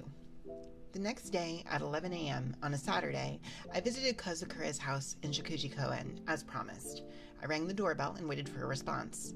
This door had been assaulted by 3 massive middle-aged women, but it was intact, and the doorknob didn't even rattle.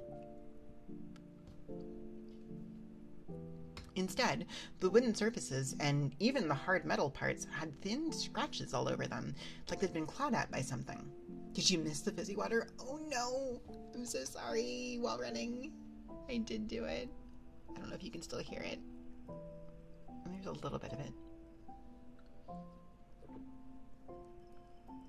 You can kind of hear a little bit of that fizz still. I'm sorry while running. I'll tell you what. In between chapters, if we have time, I'll go grab another one. But if we don't have time, then I can't promise it. But for the moment, the door had been assaulted by 3 massive middle-aged women, but it was intact, and the doorknob didn't even rattle. Instead, the wooden surfaces and even the hard metal parts had thin scratches all over them, like they'd been clawed at by something. Was it a human hand or an animal one? As I pondered the incongruity between the phenomenon we'd experienced and the traces it had left, I heard footsteps approaching from inside the house. When the door opened and a head poked out, it was Toriko. Like me, she had also come here in light clothing meant for going on an expedition. Camo pants and a thin black long-sleeve shirt. The golden hair flowing over her shoulders looked great on black. I thought the 3 middle-aged women I've heard so much about had come. Well, wait enough years and there'll be 1 middle-aged woman here. Make that 2, if you include me. I took off my shoes and went inside Kozakura's house. The hallway, which was always dark before, was lit up for a change. It made the dust in the corners stand out. She said she's afraid of the dark now, Toriko said before I could ask. Has to take sleeping meds to get to sleep at night, too. I'm worried. Hello, Louis. I see you over there. I hope you're doing well. I hope you're having a wonderful weekend. I'm having a pretty good one. Oh, yeah? As the one who dragged her into things, I felt some degree of guilt. I wouldn't have cared much if she was just scared, but if there were actual ramifications to it, then that was a problem, yeah. The door on the left at the end of the hall led to Kozakura's room.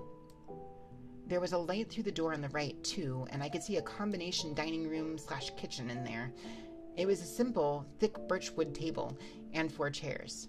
Next to a fridge that was awfully large for a woman who lived alone was a pile of garbage bags stuffed full of plastic cola bottles. Kozakura's room was not much different from the last time I'd come. If there was one thing that had changed, it was that the shotgun was left out in the open, next to her desk. Surprisingly, the lights were off in this room, and the only illumination came from the multi-monitor display. When I saw Kozakura perched on her chair, surrounded by towers of piled-up books, I had a feeling I understood why this was the only room not lit up. This was her comfortable nest, her cramped, dark secret base, where she could feel at ease. Kozakura-san, the front doors... I know. I already ordered a replacement. The way she glared at me said not another word about it, but I pretended not to notice and continued on. So, do you think it was the work of a tanuki after all? Kozakura blinked, as if I'd caught her by surprise. Huh? The pieces would all fit that way, wouldn't they? Kozakura burst out laughing and shook her head. What are you talking about, you dummy? Enough about this. Let's get right to the point. When she said that and turned to face me again, I couldn't help but feel her gaze had softened a little from before. You people can go to the other world if you want, but I'm never going with you again. Got it? Yeah, I figured. Got it. I looked at Toriko, and we both nodded. We've come here today to consult with you about our next expedition, the operation to rescue the U.S. forces at Kisaragi Station. I moved everything off the low table in front of the sofa and spread out the paper I had brought with me. I've been thinking, it's about time we had a map. Those words, meant for the two who were watching me, may have sounded a little like an excuse. On the paper was my hand-drawn map of the other world. It was done on A3 paper that I had helped myself to at the university and drawn with a thin felt-tip pen. But despite that, when looked at under the soft light of a bedside reading lamp, it felt like the map of a sort of magical kingdom that would appear in stories. I was a bit embarrassed to make that association. And yet, what was mapped here was nothing cute. There was the glitch-filled grasslands that Hishaku-sama stalked, the marsh where the Kunikunas appeared, the ghost town with the space-time man, and the strange human-sized plants. Even with just the places we already knew, it was already plenty dangerous. Toriko looked up, brushing her hair back behind her ear, and when our eyes met, she grinned at me. It's like a treasure map. You think so too? I said, and Toriko nodded with her eyes sparkling. What is wrong with you two? Kozakura leaned away, as if repulsed, but I leaned in and pointed a finger right at the center of the map. This is the skeletal building that's connected to Jimbusho. It's what the U.S. forces would call our entry point. That's a bit long, so let's call it a gate. The X out in the east is the gate in Umiya that I was originally using. The geography of the other world is nothing like this side's, but I felt like there were a reasonable number of solid landmarks. This gate, or the gates in particular, looked to be stable.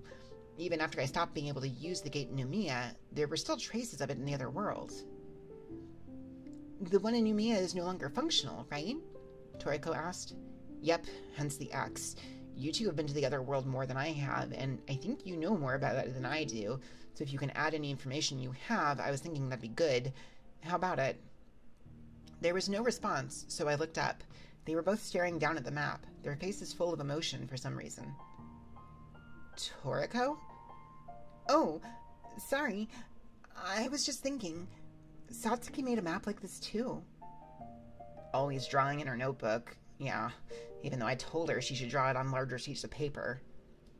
That's enough reminiscing. I cut them right off. Hold on, Toriko. If we have a map, why couldn't you bring it sooner? We don't anymore. Satsuki took it. Where to? Oh, you mean it's gone like her. Okay. When I summed up things crudely like that, they both gave me unhappy looks. Not my problem. I think I'll just ignore it anytime they get sentimental about Satsuki from now on. When I handed over the felt-tip pen, Toriko and Kozakura reached out to the map, sighing, then took turns filling in details. There were marks indicating a number of buildings west of the skeletal building, and a path leading into the mountains on the north side, past the ghost town. There was something like an aqueduct south of the marsh to the west. Still, as much as I had gotten my hopes up, there was no dramatically new information. That's all? Even if we ignore Kozakura-san for the moment, you've been there about 10 times, haven't you, Toriko? Toriko shrugged. When I first started, it was Satsuki taking me there, and we slowly expanded our area of operations as we confirmed things were safe. Once Satsuki vanished, I tried stretching my legs a bit further, but I met you soon after that, and you know the rest. Well, darn. You're not much different from me, then. If anything, you're bolder, Sororo. When I first met you, you were suddenly dying. I don't know if I'd call that being bold. Sororo-chan, would you say this is where Kisaragi Station is? Kozakura pointed to the rectangle drawn in the southwest of the map. I don't know the precise location, but I just sort of drew it in the corner there. It's been a month since then. The Marines have got to be close to their limits by now. Oh, wait, wrong character. That was Toriko. It's been half a month since then. The Marines have got to be close to their limits by now, Toriko said, sounding concerned. I nodded and continued. That's why, if we're going to save them, I think this is our last chance. The survivors of the U.S. Marines Pale Horse Battalion, which had wandered into the other world during a training exercise in Okinawa, were already pretty exhausted by the time they ran into us. It was probably only a matter of time before they were wiped out. Kozakura raised a suspicious eyebrow. What brought this on? I'm sorry to say it, Sorowo-chan, but I can't see you being the type who would put yourself at risk to help a group of strangers. I'm the one who said we should go save them, Toriko raised her hand and said. I mean, obviously, I don't wholly trust them either, but I don't think we can just leave them isolated in a place like that. I see. If you have Sorowo-chan's eye, you figure you can lead them past the glitches into the gate you came through, huh? And that's right. If we get that far, we should be able to use Toriko's hand to return to the surface world, too. Fair enough. It may be possible, but these people you're dealing with are the military, and a foreign military at that. If we're to trust the words of this Lieutenant Drake you met, they're a secret unit that doesn't exist in the public records. Even if we could safely send them back to Okinawa, there's a high likelihood it would get us into trouble. So you're saying we should leave them to die? You always were like that, weren't you? Kozakura muttered with no expression on her face, then looked at me. And you're being awfully willing to tag along too, Sorowo-chan. If I'm being honest, I have another goal here too. What? It's guns. I want new guns. Why? Taking on monsters with nothing but a Makarov, as you might expect, has been making me feel a little uneasy lately. The rifle and shotgun felt powerful when I tried using them, so I want the U.S. forces to give us guns and ammo. Kozakura glared at Toriko. Did you put her up to this too? Nope. I've already got an AK. Oh, Kozakura-san, do you happen to have any other guns you keep hidden? No. You, Toriko? When I went to the other world with Satsuki, we would hide the guns we found over there. I'm not confident I could lead you back to the same spots, though. Well, I guess that means we'll need to get them from the U.S. forces after all, then. Kozakura looked at me with an inscrutable expression, then seemed to say that she'd given up. I'll pray you don't get shot to death. I'll be with her, so it'll be fine. Toriko probably had no real basis to say that, but it was still reassuring. But how do you intend to get there to begin with? You haven't found a gate leading to Kisaragi Station, right? It was a reasonable issue to bring up, but I had an idea about that.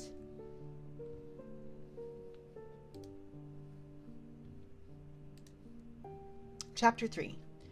It was a Saturday in Shinjuku, and two women who looked like they were dressed to go participate in some survival games, along with a woman who looked like a middle school-age shut-in, were walking along with the crowd. Objectively, that's how we must have looked. Even as we entered into a tavern at lunchtime and were seated, the look of dissatisfaction on Kozakura's face didn't fade. I'd never have thought to just come out all the way to Shinjuku just to eat lunch, she said. Hey, where's the harm once in a while? What do you have? Toriko asked. Mackerel simmered in miso. I'll have the ginger pork set. And you, Sorowo? The karaage chicken, I guess, I answered, still lost in thought as I looked around the tavern. The place was open for lunch, and filled almost to capacity. It felt a lot different from how it did at night, but there was no mistaking this was the same place as we'd come to before. The tavern where Toriko and I were having an after-party that day, when we unwittingly stepped into the night of the other world. Nothing looked out of the ordinary right now. No barking from the kitchen, and the busy staff were speaking and acting like sane, ordinary people. You really plan to do this? Here? Kozakura asked dubiously. We'll do it. I don't want to go when it's night again, so if we're going to test this out, it has to be at lunchtime. I removed a Ziploc bag containing a woman's wide-brimmed hat from my backpack. It was the foreign object Hishaku-sama left behind. It was my hypothesis that this was the cause of our accidental entry into the other world the time we went to Kisaragi Station. We'd come here today to replicate the conditions and deliberately enter the other world. Hey, Sorowo, if we're going to recreate the same conditions, shouldn't I be the one to do it? No, I'll do it this time. If it doesn't work, then I'll ask you to, I responded, staring at the Ziploc bag. It looked like a folded hat, Nothing out of the ordinary about it, but on close inspection, it really did have a silver halo of light around it. The truth is, there's a reason I said I would be the one to do it. Kozakura had checked it with a Geiger counter, and had done a chemical analysis of samples of fiber taken from it and turned up nothing unusual. But I still couldn't be certain there were no ill effects on the wearer. Toriko had used it once, and then I would use it once, and I wanted that to be the end of us using it. Kozakura-san, if we're able to go to the other world again like this, could we get you to buy the hat off us? Even if you can go, you can't say with absolute certainty it was the hat. At least you could be with the entrance, or with the tavern itself. If that were true, wouldn't all the customers disappear? Or perhaps you yourselves are the cause. Maybe once you've been to the other world once, it forms a habit. That point of hers hit a soft spot. Has going to the other world several times changed us in a way that makes it easier for us to be drawn towards it? It wasn't the first or even second time that thought had crossed my mind. Like the time I encountered the time-space guy, that was clearly a case of contact coming from the other side. Well, if that's true, you're not in that different a situation from us, huh? I asked. Huh? So, first, I'll ask you to leave the tavern, then Toriko and I will use the hat before leaving. If that leaves you in the surface world, while we go to the other world by ourselves, I think it's highly probable that the hat is responsible. Kozakura's eyes went wide. That's why you brought me along? To use me as your guinea pig? No, I mean, you were the one who said you'd come, weren't you? Yes, for all her belly aching, Kozakura had still gone to all the trouble of following us to Shinjuku. I wish she'd stop making me sound worse than I was. Kozakura scowled unhappily. Well, fine. If you can go to the other world and come back, I'll buy it off you. I nodded in relief. My livelihood was on the line here, after all. The first to finish eating was Kozakura. She left her pickled vegetables untouched, so I helped myself to them, and as I was doing so, she pushed her chair away and stood up. Well, I'll be going on ahead. Sure. See you later. Zorowo, you want my pickled veggies too? Oh, Zorowo, you want my pickled veggies too? Toriko asked. Give them here. You like pickles that much? Oh, wait. You like pickles that much? I just hate to see them left behind, I replied to Kozakura. Zorowo, you sure do a good job cleaning your plate, Toriko sighed with a grin. Was this something I could take as a genuine compliment? I'm going to drop by the Yodobashi on my way back, so if using the hat doesn't work out, get in contact. Kozakura left a 1,000 yen bill on the table, then left the tavern by herself. You think that means she wants us to all head back together? Toriko cocked her head to the side. That thought hadn't occurred to me, so I was perplexed. She's too scared to go home alone? I'd understand if it were at night, but it's still broad daylight out there. Either she's scared, or she feels uneasy when she isn't with someone. Was that it? Even with that terrible attitude she had towards others?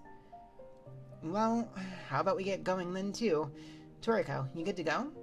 I'm good. I opened the Ziploc bag, pulled out the folded hat, carefully unfolded it, and then placed it on my head. As I did, Toriko took a picture of me. What are you doing? It's a novel look for you.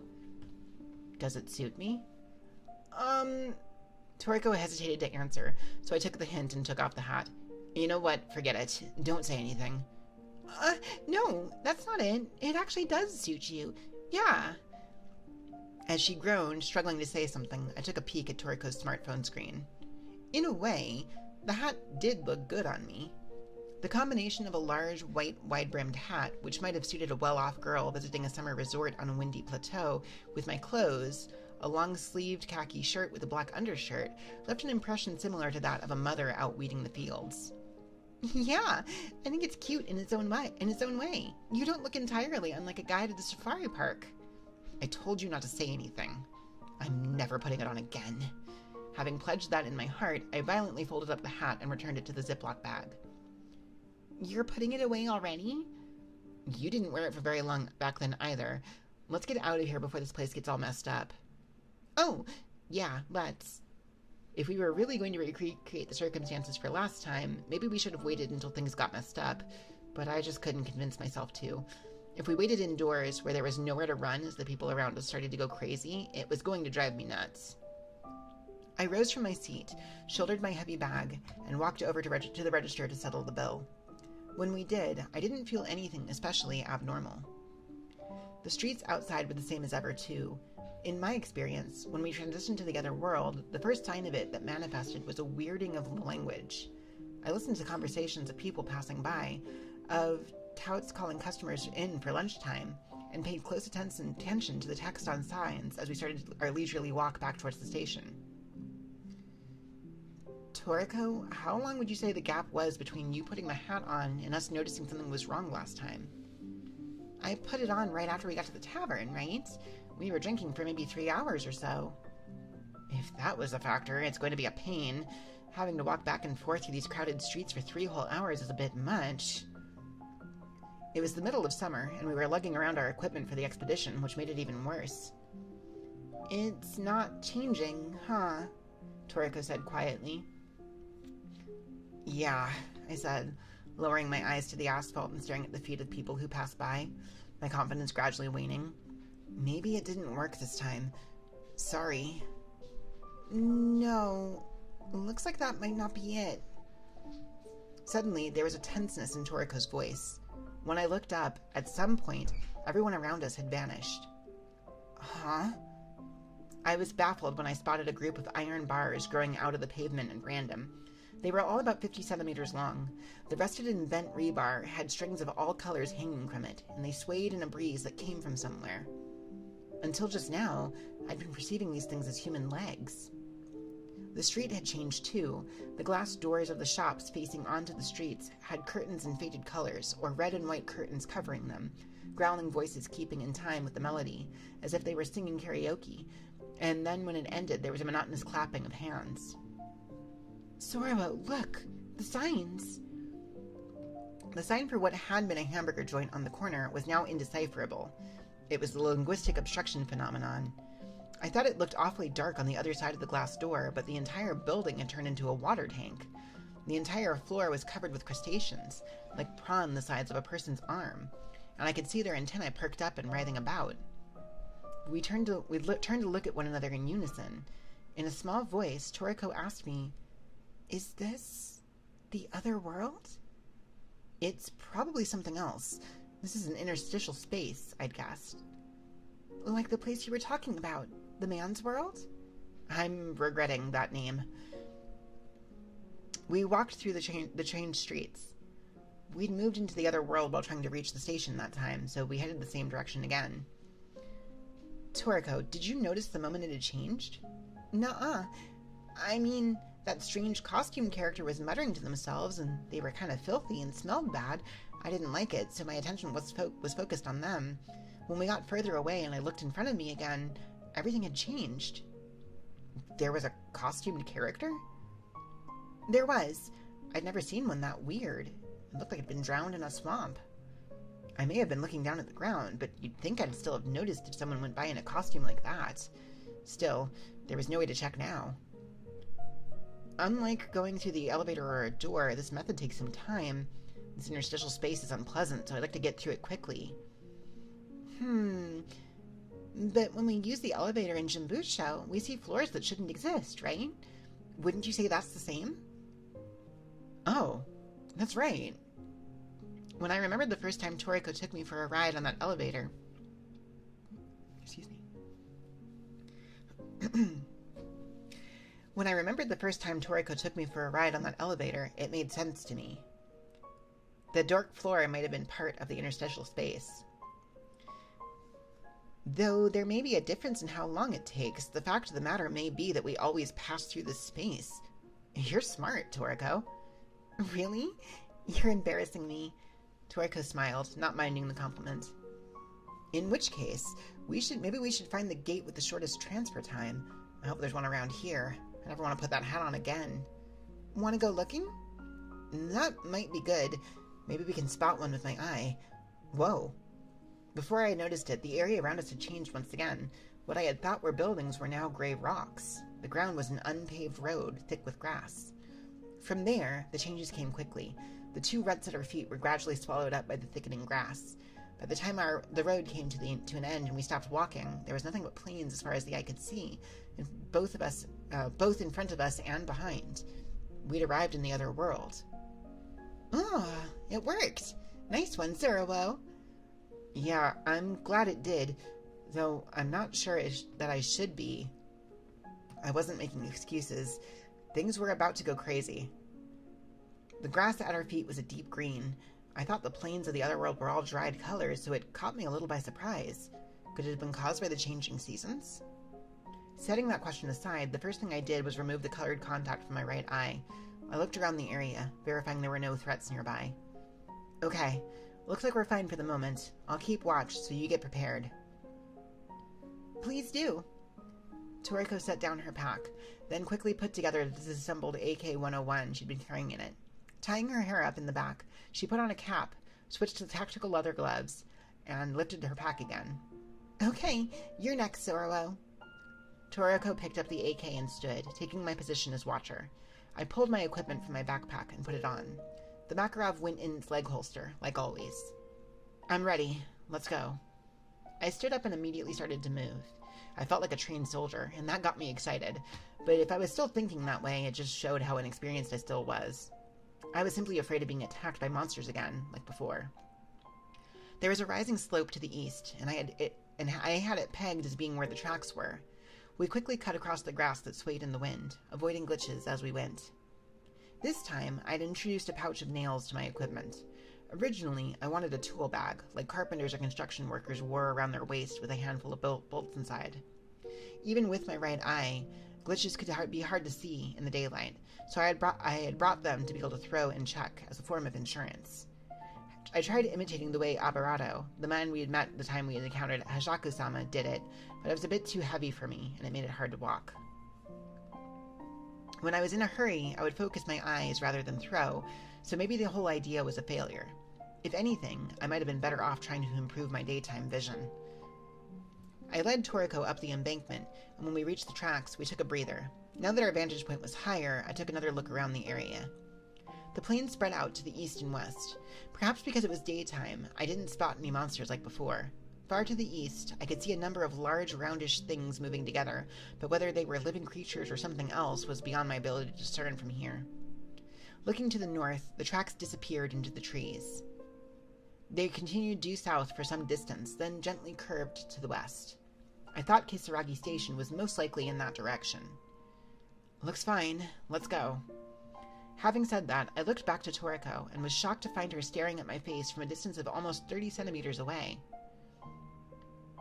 Zorowo, you should really ditch that color contact. That eye's pretty. Huh? What's this out of nowhere? No way. It stands out too much. Standing out's not so bad. It is too. Maybe a beauty like you could pull it off, Toriko, but with my looks, heterochromia would just make me seem like an awkward otaku. Then why not make the rest of you look good too? You make that sound so easy. She didn't even try to deny it when I called her a beauty. Don't talk about strange stuff. Jeez.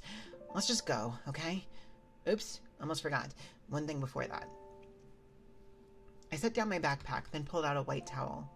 Tie this around your rifle, in place of a white flag. Like saying, please don't shoot us? You think they'll see that it's white? Wouldn't yellow or orange be better? If it's yellow, they won't be able to tell it's a white flag. I don't think we need to get so hung up on tradition. Even as she muttered to herself, Toriko tied the towel around the barrel of her AK.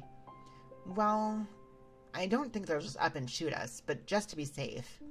Just to be safe, huh? Raising the white flag, we walked down the tracks.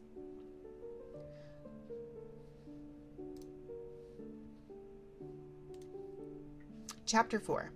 Holding up a white flag with a hole in it, we were lying on the ground next to the tracks. They just opened fire. That was dangerous. We could have died.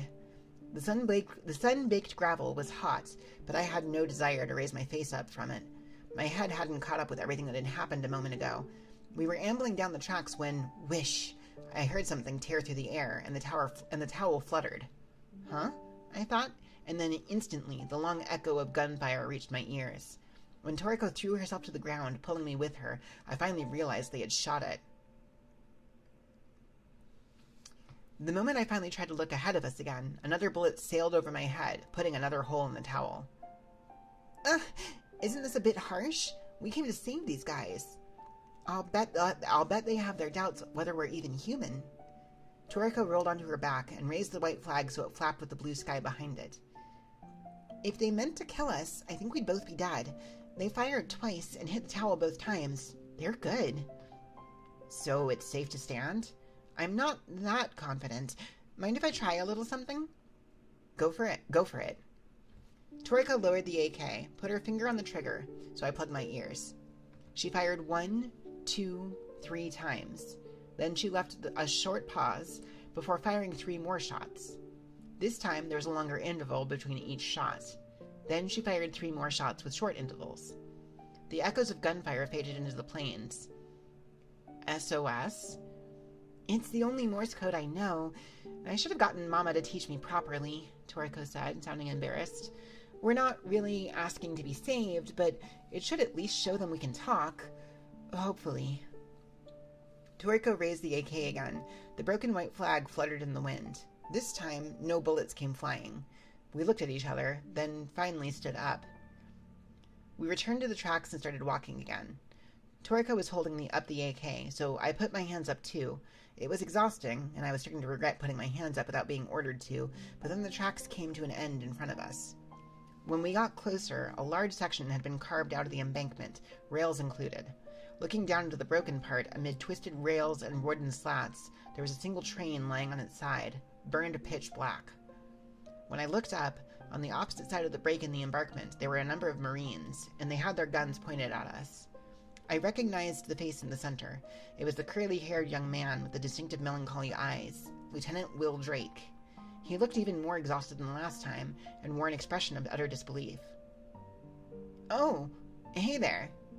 Our eyes met, so I bowed my head despite myself. Oops.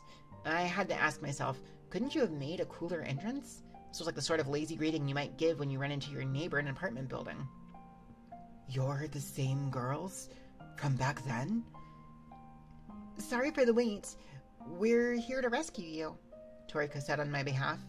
When we detoured around the wreckage to the train to join up with the Marines, we headed to Kisaragi Station, surrounded by filthy, emaciated soldiers.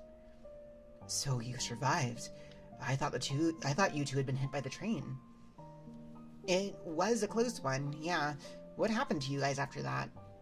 That you defeated that monster did wonders for morale. Still, we couldn't do anything about the shortage of supplies, and we took 12 losses while searching for a way to return to the entry point. I didn't know what to tell him. Was there anything we could have done? Should we have been here sooner? But these guys did try to kill us. Well, not so much these guys as Sergeant Major Gregg. I want to make something clear before I meet anyone else. Yes, my eye is like this, but no, I'm not a monster. Neither is Toriko. I understand. The lieutenant nodded so easily, I was actually perplexed. Huh? You're fine with that explanation? Nothing has made sense since coming here. Our comrades were far more dangerous when they lost their minds. Their actions were more unstable and made less sense, too. You're different. Besides, you're the ones who shot that monster dead. Maybe Sergeant Major Gregg doesn't agree. No, he's already... When the lieutenant hesitated to say more, I got a bad feeling. Did something happen? That time, when you two were run over by the meat train in front of his eyes, he lost whatever psychological balance he had left. He launched an attack on his own authority, succeeded in blowing away the tracks in one train using the explosives, but lost his life in the battle with the monkey shines that came out from the inside. Toriko and I looked at one another. Sorry, you two shouldn't let it weigh on you. He was already at his limit. He feared being swallowed up by the other side and losing his heart more than anyone, so maybe it's fortunate he was able to die in battle. He said that, but... that train had already taken away a number of our comrades. It looked like they were trapped inside, so we'd been hesitant to attack, but the Sergeant Major was able to cross that line. Maybe we should have acted sooner. While I was walking beside the mournful lieutenant, I had other things on my mind. How was I to interpret the fact that the Sergeant Major had been able to destroy an entity from the other world? My eye was likely able to adjust the perception layer in a way that allowed us to hit monsters from the other world with our bullets. If the Sergeant Major's explosives were able to have an effect on the train, did that not mean he was able to match his perception layer to that of the train? Did it happen because he lost his mind? Basically, did going insane bring humans closer to the entities from this place? While I was thinking about this, the line of troops with the lieutenant and us at the center of it arrived at Kisaragi Station. Seeing it during the day, it was exactly what you'd expect from an abandoned station in the countryside. Maybe because it was summer now, but the grass by the sides of the tracks had grown quite long. The one difference from the surface world was the complete absence of the chirping of cicadas and birds. So the trains don't come anymore then? No, they still come. The lieutenant replied to Toriko in a monotonous voice. When we passed through the ticket gate and entered the camp, the soldiers' cries of surprise surrounded us. It's those two. Didn't they die? What's with that eye? I could imagine them saying things like that in English, but they just stared at us from a distance. Looking at them under the light of day, their eyes were sunken, and they looked like their cheeks had been hollowed out with a spoon. Their exhaustion was readily apparent. The lieutenant ignored the voices seeking explanation as he led us to a tent. Major, we're entering. When we entered, the tall Major Ray Barker quickly rose to his feet. His light-hued eyes glared at us without a hint of dropping his guard. The girls have come to save us, Major. For some reason, the lieutenant sounded proud. Apparently, that had become our code name at some point.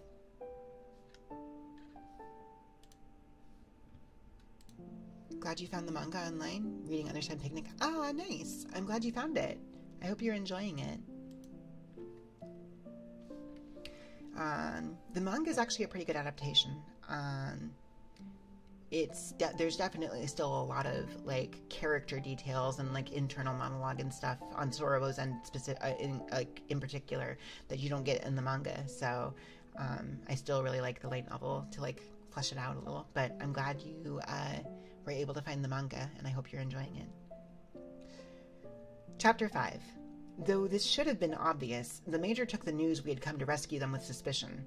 Yet the moment I told him I could see the glitches, what they called bear traps, his expression changed. Is that true? If it is, it changes the situation entirely. We can escape, Major, the lieutenant said with heated passion. When we met up at the railway tracks, the lieutenant had already seen a demonstration of my powers. The Major seemed to be keeping his cool. He was sitting back in his chair with his hands on his desk. On top of that desk was a map of the surrounding area they'd been able to put together, taking casualties as they did.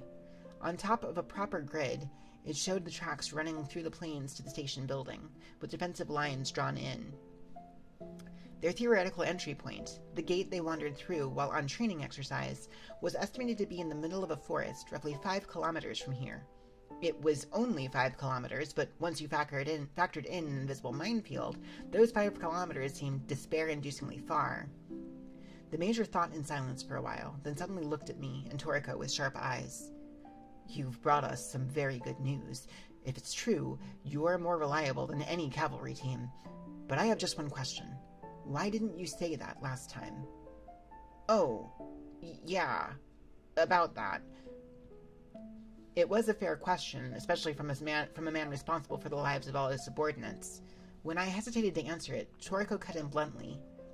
Everyone was so on edge at that time. If we'd said one wrong word, I'll bet you'd have shot us. What made you think that... The Major started to say, then he looked at the lieutenant. Maybe there was some risk of that. He took a deep breath, then closed his eyes. That's fair, you're right. Forgive me. If you've come back into this hell to save us, I can't thank you enough. That's cool, but we actually do have a favor to ask in return. I felt awkward about the apology, so I spoke up despite myself. I don't believe we're in a position to offer you much, but please, ask away. Really? Okay, could you give us guns? Guns? Yeah, and bullets too, if you have any to spare, that is. A shadow of bewilderment fell over the Major and Lieutenant's faces. I was rushing to things too much, so Toriko pulled on my sleeve. Sorobo. Huh? What? I think there's a better way to broach that subject. Here, let me take over for a bit. Toriko stepped up and started speaking to them in English. Instantly, there was a flash of understanding on both their faces. Sure, of course you need guns here, but no grenades, only small arms? Okay, no problem. Thank you so much. The conversation was over in no time. And they say it's cool. What did you tell them? I asked. We don't feel safe with the weapons we have on hand, so we'd like them to lend us some until we escape. How is that any different from what I said? I was trying to explain it to them just like that. Before I could accept what just happened, the manager said to the lieutenants, Is anyone out on reconnaissance? No, sir. The survivors are all in camp. Okay, we'll move while it's still light out. Prepare to pull out. Send a few guys my way. You show these girls to the doghouse, then oversee the preparations to withdraw. Yes, sir. The lieutenant gave him a firm salute, then turned back to us. Please, come with me. I'll take you to the armory first. Once we followed the lieutenant outside, Toriko spoke up, complaining. Sorowo, you moved too fast. Don't they say you're supposed to cut to the chase in English? But you weren't speaking English, were you, Sorowo?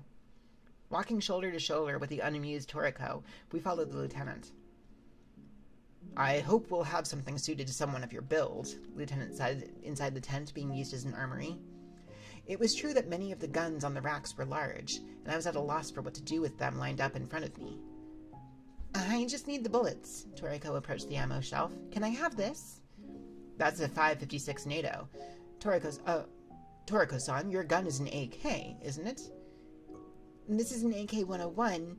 It's a low caliber, so originally I thought it took 5.45. It's black too, which I thought was weird for an AK. Deciding to let the rest of whatever incantations they were speaking go in one ear and one out the other, I perused the weapons rack. I already had the Makarov, so I didn't need another handgun. The shotguns were tempting. They had something resembling Kazakura's Remington here.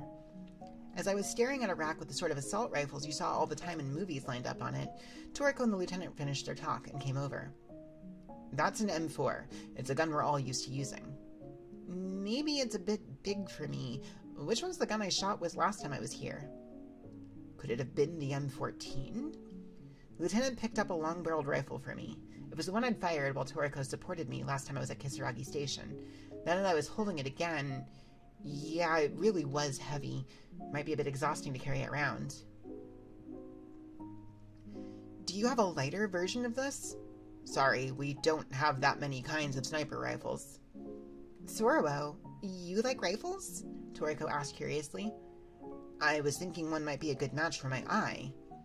I'd been thinking it would be handy if I could look through the scope with my right eye's ability and snipe them, like I did to the monster at Kisaragi Station.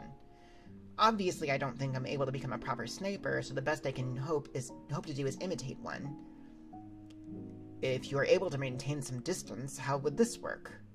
The lieutenant pulled a compact assault rifle that was shaped like an M4, but it had a shorter barrel. It's an M4 CQBR. Try holding it. It's a lot lighter than the M14, right? They shortened the barrel of the M4 to make it easier to maneuver with indoors, but I think this might actually be easier for you to use for your intended usage, Sorowo-san. You're not actually looking to get into a shootout with other humans, right? Right. If it's easy to use when we come up against monsters, that's enough. I just want to shoot them before they get close to me, I responded, even as I was confused by the lieutenant's sudden eloquence. He gave me a big nod. Got it. Naturally, it doesn't have the same ability to focus fire as a sniper rifle, but let's compensate for that with a scope. Were there any other optional parts you wanted to put on it? He said that with the same ease you might say, would you like fries with that? I don't really know, so I'll leave it up to you. Well, how about this? An ACOG 4x scope, a rail handguard and a vertical foregrip, and a Magpul CTR stock. Whoa, hold on, what? The lieutenant pulled out parts off the rack like he was shopping at the supermarket, handing them to me one after another. Do you need a dot sight or a surefire?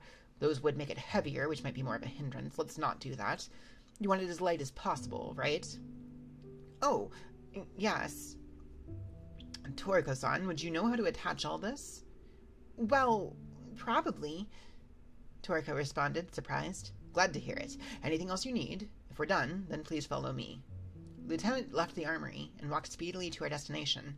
Carrying a new gun and a variety of parts for it, I rushed after him. Is it okay for you to be so generous to us? Yeah, it's not like we can take most of the stuff here with us. The camp had gotten rather busy. We passed a column of Marines as we headed to a place on the outer edge where a number of vehicles were parked. There was a large jeep-like vehicle, a number of large trucks, and an armored car with the barrel of a machine gun sticking out through the roof. There were vehicles that had been dismantled and had their tires removed. In the middle of all of that, I could see two bizarrely shaped vehicles that stood out from the rest. They both had rough and angular bodies sitting on fat octagonal pillars. They had a lot of peepholes, and I could see something like an armored viewing platform on top of them too. There were a number of soldiers doing wielding work on top of the vehicles, producing a lot of noise and sparks. What was this? I looked at Toriko, but she shook her head to say she didn't know. In the middle of all that noisy welding, the lieutenant spoke.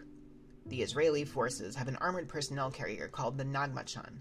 It's a vehicle made strictly for the purpose of going into the Palestinian territories and fighting personnel. The unique feature of it is they removed the turret from a tank and instead installed a sealed combat room called the doghouse. They can look out through the windows and point their guns in all directions. It's a hedgehog-like vehicle, specialized for killing humans. That hits differently from the last time I read that, but anyways. They were disgusting weapons like that? Not noticing I was a little put off by this, the lieutenant continued his explanation.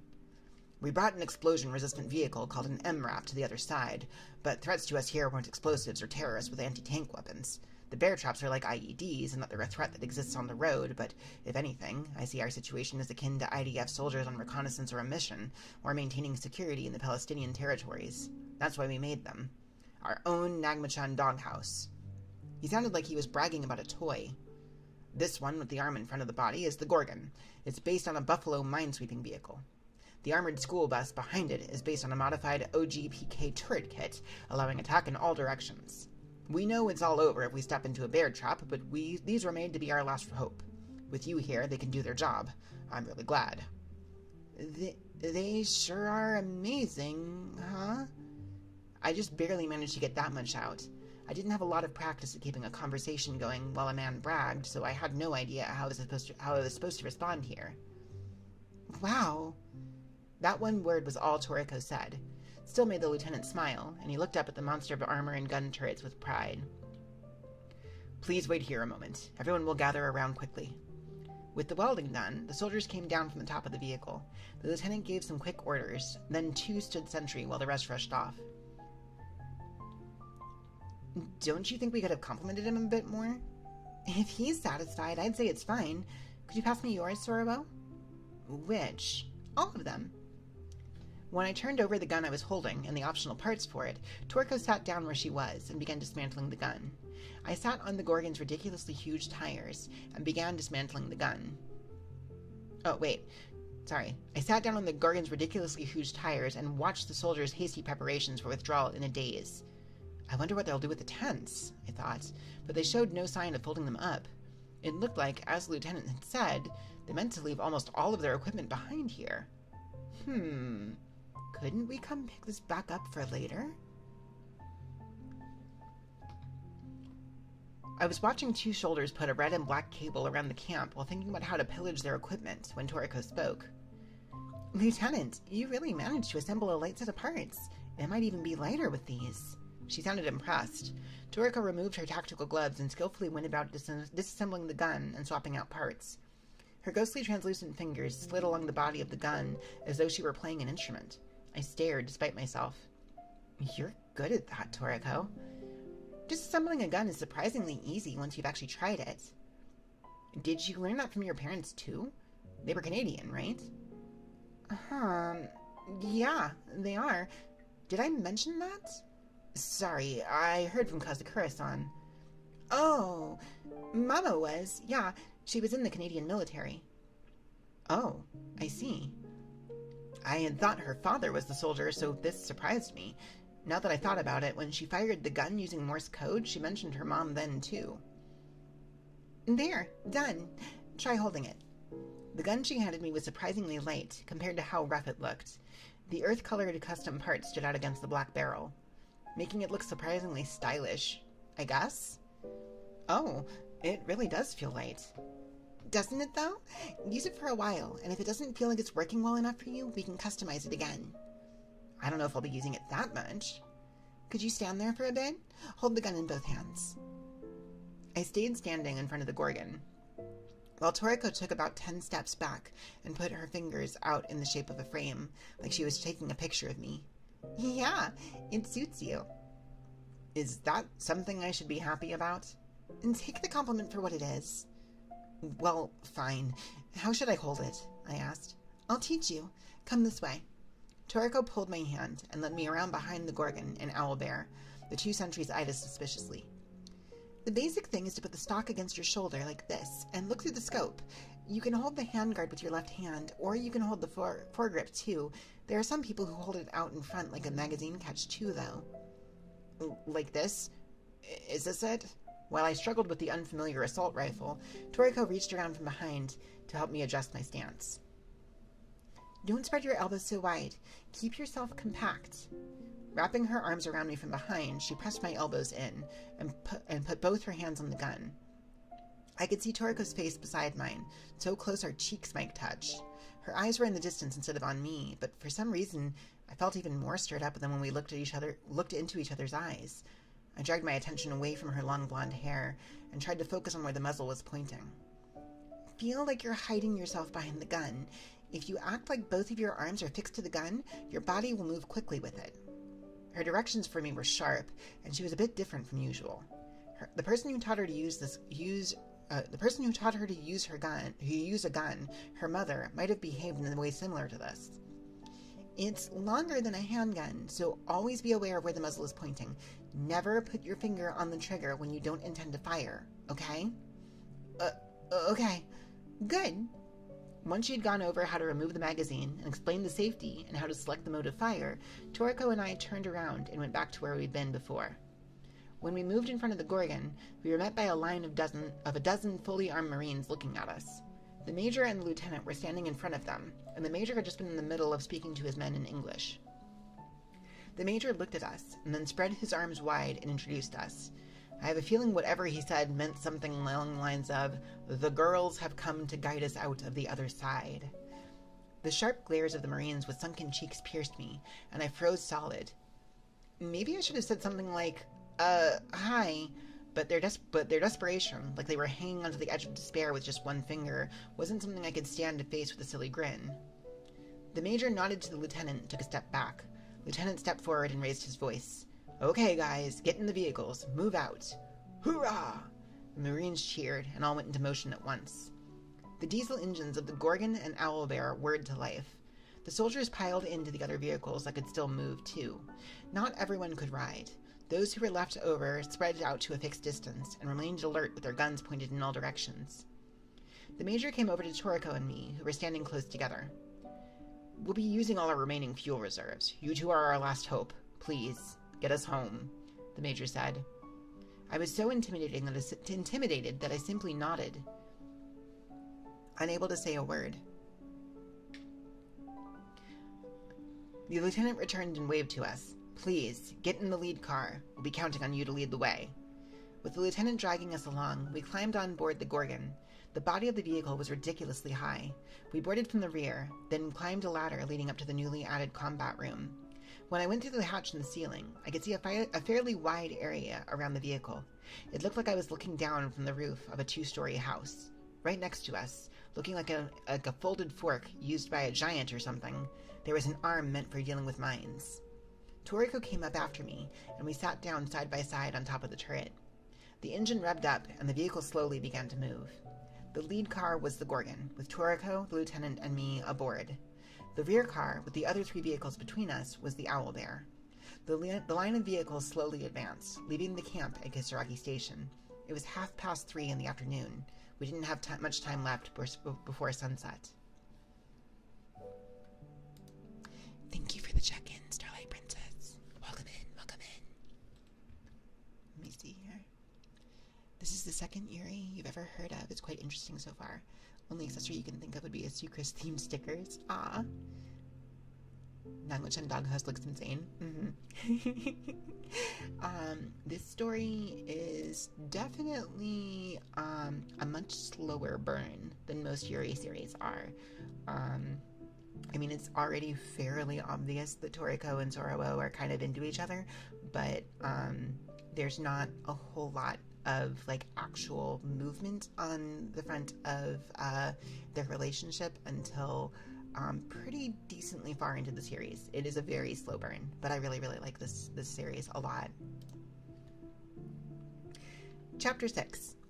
I squinted out from the top of the Gorgon, trying to find that silver shimmering in the grassy summer fields. The whole area was riddled with glitches. If you couldn't see these, there was probably no avoiding them. In the areas where they were the thickest, they blocked us like walls, and we had to route around them looking for gaps large enough to allow a vehicle or group of people to pass through. It was more difficult getting directions than I'd thought. Left, right, straight, a little to the right, stop, a touch left, back up 5 meters, 30 degrees to the right, and so on, and so on. I tried a bunch of things out at first, but there were limits on how subtly I can control them with just words. The first 50 confused minutes were behind us now, and we hadn't even made it 100 meters from the camp. This was no good. Sweating under the silent pressure from inside the vehicle and convoy behind us, I carefully considered what I should do. Zorowo, you okay? Toriko asked, bringing her face close to mine. I'm okay. Lieutenant, do you have a long stick? One that could reach the driver's seat from here? Let me take a look. After a little while, I was past a long extending metal rod from down below. The end split into 2, and each end of the T was rounded so you can hook something with it. What's this? It's a pole for hanging an IV drip pack. When I fully extended it, the tip reached the driver's glass window.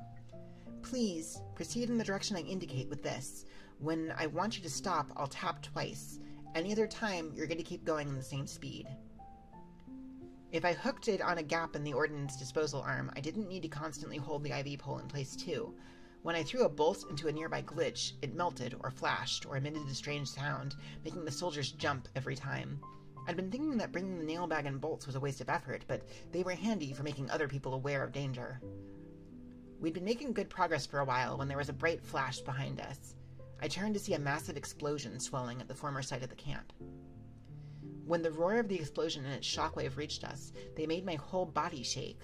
After watching the fireball and rising black smoke in shocked silence with Toriko, I panicked and shoved my head down inside the vehicle. Lieutenant, the camp! Yes? Oh, right, you weren't told, were you? It's fine. This was a deliberate detonation. I was taken back by his cool-headed response. Why? We'd left too many traces of our presence. With this, now the abominable station February is just a pile of rubble. I see. That was the end of my plan to help myself to the supplies left in their camp. I went back into lookout duty, still not quite over the shock. Zorowo, what's wrong? Focus. I know I have to, but... I let a sigh of disappointment escape despite myself. Were you thinking of doing something bad? Her tone was suspicious, and I averted my eyes. The convoy continued along the plains of death. When I poked it in the nose with the IV pole, the diesel beast beneath us obediently changed direction. It felt like I was leading a horse with a carrot.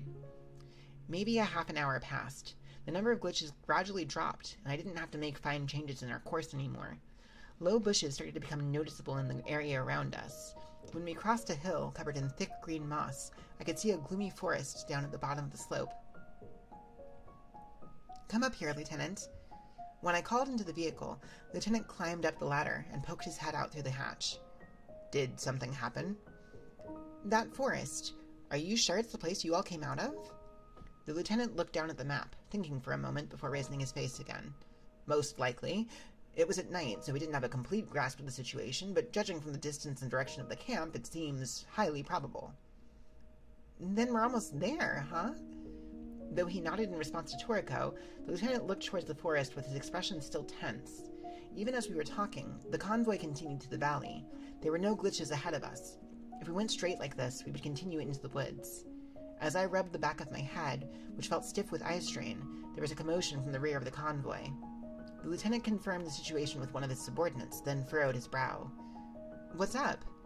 They say someone's coming. That was all the lieutenant said before descending the ladder. Someone? When I turned around, the soldiers were stretching their necks, looking behind us with concern. We just finished descending the gentle slope.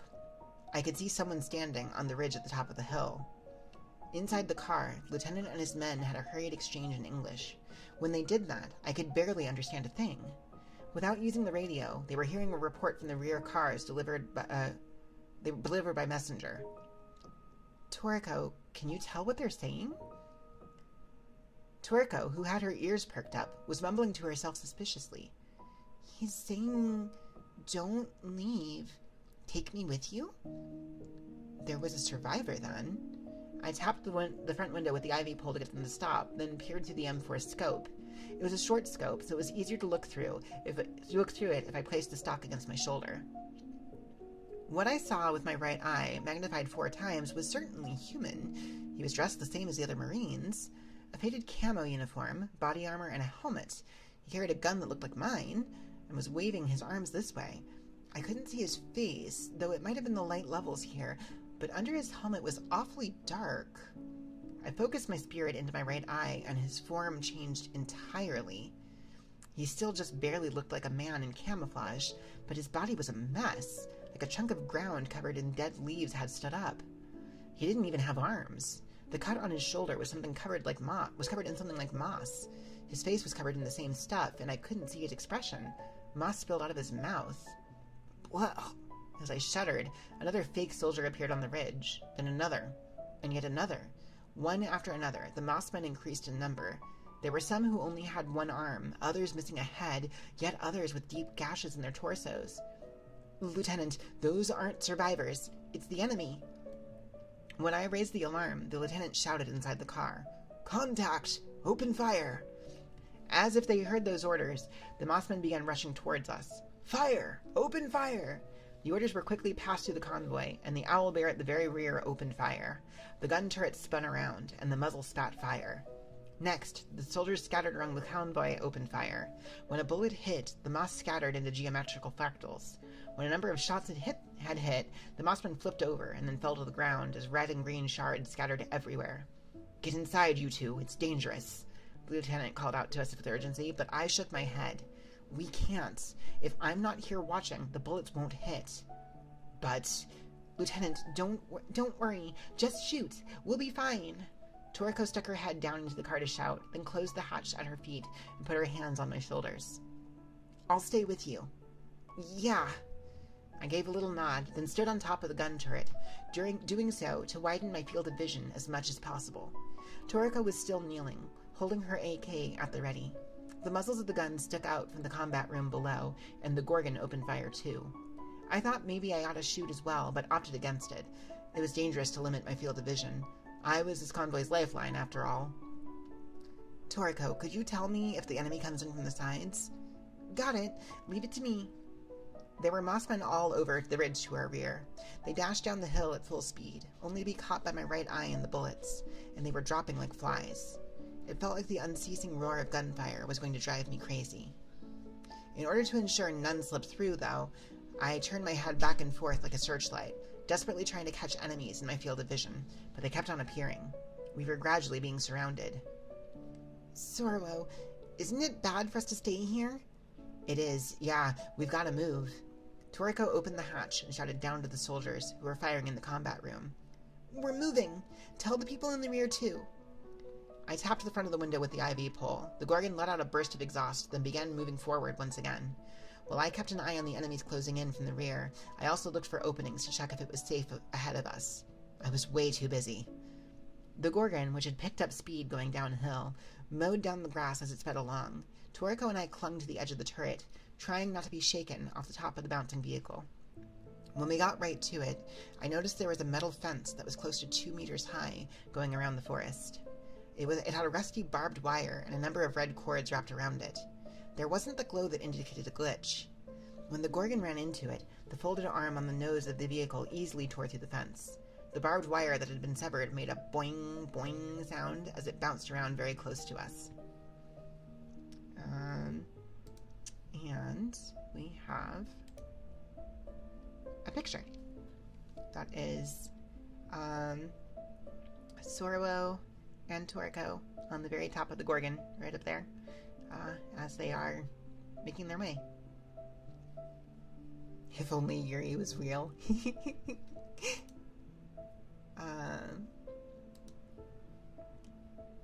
Let me see here. Yeah, right? I mean, lesbians are so cool, right? I wish they were real. Anyways.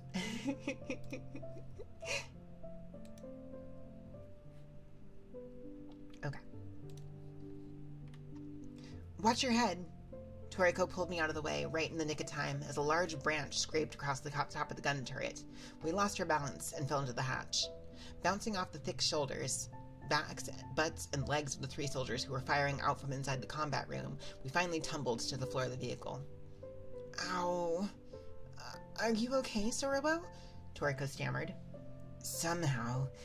Even though we struggled to disentangle ourselves, we managed to stand up somehow. Girls, is it okay to keep going this way? The driver yelled to us, and I went to look out the front window. I couldn't see any silver phosphorants out in the gloomy woods. It was creepy how safe it seemed. It's okay. Please, keep driving at a gentle speed. I left those instructions for the driver, then turned around and hurried back through the vehicle. On the deck at the rear of the vehicle, Toriko and the lieutenant had their guns pointing behind us. On the other side of the vehicles and the soldiers, who were shooting at the enemy as they retreated, a large number of Mossmen were closing in.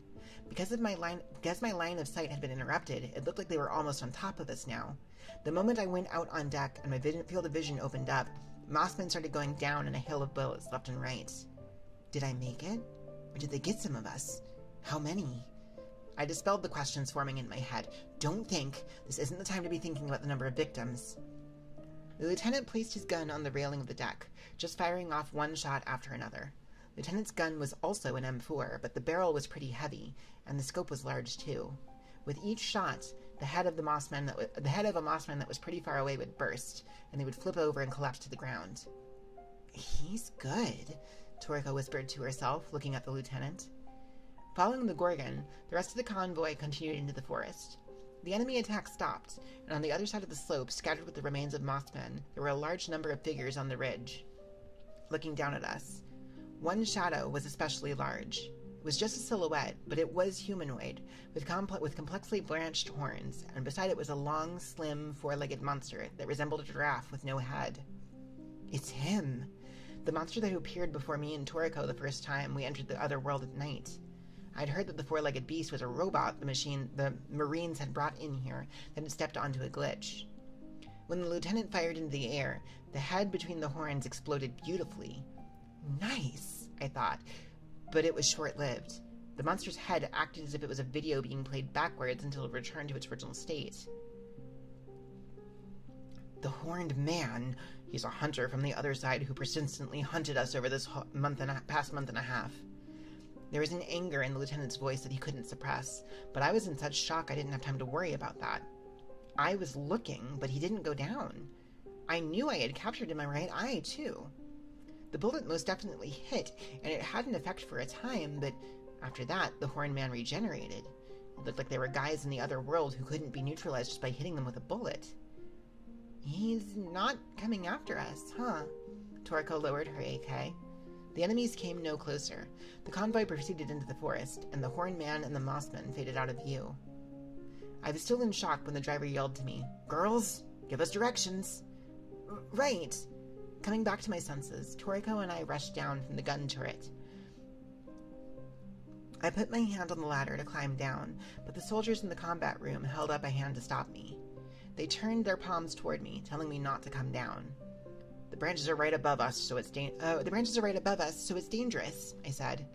Toriko interpreted for me. It was true. I'd nearly been knocked off earlier. The field of view from the driver's seat wasn't that great. I couldn't see any glitches ahead of us now, but there was something in the trees overhead. But if there was something in the trees overhead, or in a blind spot to the left or right, I might discover it too late. I thought for a moment. Toriko, I'm going outside for a bit. Would you come along? Of course. Toriko nodded without even hesitating. We returned to the rear deck of the vehicle again. We were running all over the place. When we told the lieutenant, who was receiving a report from the messenger, that we would be heading outside, his eyes went wide. It's dangerous out there, though I guess that goes without saying. We'll be together, so it's okay. It's too hard to see from inside the car, so it's actually more dangerous for me to be here. Leaving him with those words, Toriko and I climbed the ladder from the slow-moving Gorgon's deck and hopped down to the ground. The soldiers in the rear looked at us with surprise. We ran alongside the Gorgon. Catch up! Hello! We ran alongside the Gorgon and then went out in front of it. Toriko and I started walking at the head of the convoy, consisting of dozens of soldiers and 5 military vehicles. Hello, Catch Up. Welcome in. Welcome in. How was your stream? How was your ASMR stream? Catch Up raid. Hello, Femboy Nerpy. You've come to raid me. I'm glad. I'm so glad to see you guys. Welcome in. Welcome in. Catch Up raid. Catch Up raid. Let's go. Hello, everybody who came in with Catch Up's raid. If you are not familiar with me, my name is Sucrose Yurishigeki, Kumajo in training. I am a variety streamer, and I mostly focus on retro-style content. That's when I'm not doing ASMR, of course. On Sunday nights, we do cozier content here.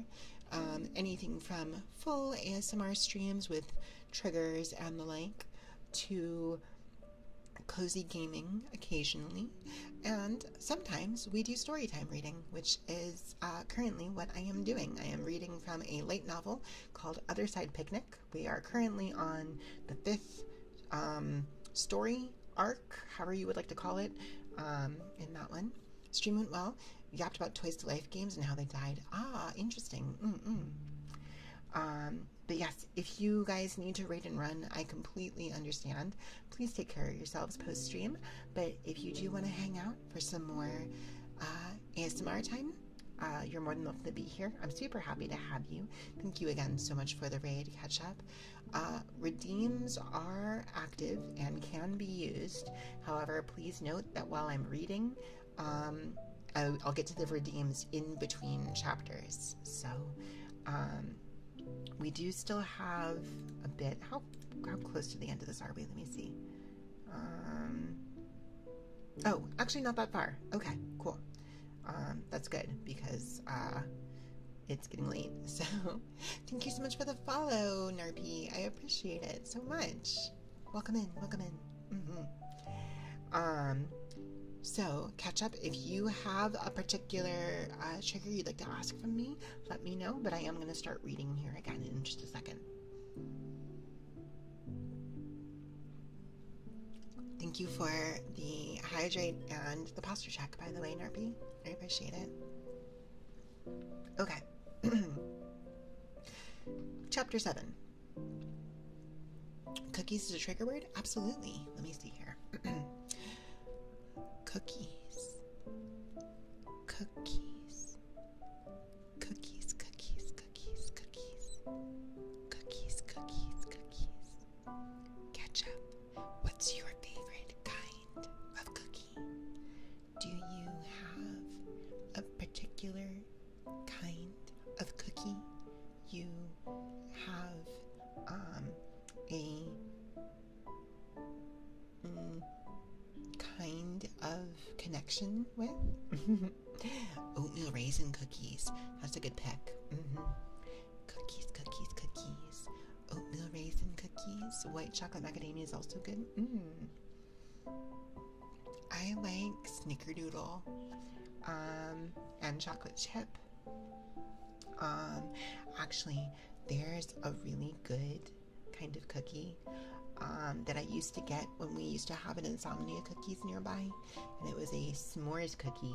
It was a dark chocolate cookie with marshmallows and graham cracker bits, and then I would get that as like a cookie sandwich, so it would have white frosting in between two of them, and it was so good.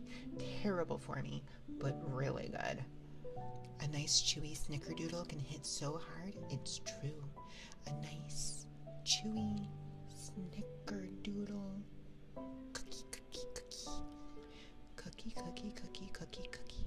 Cookie, cookie, cookie. A nice snickerdoodle. Cookie.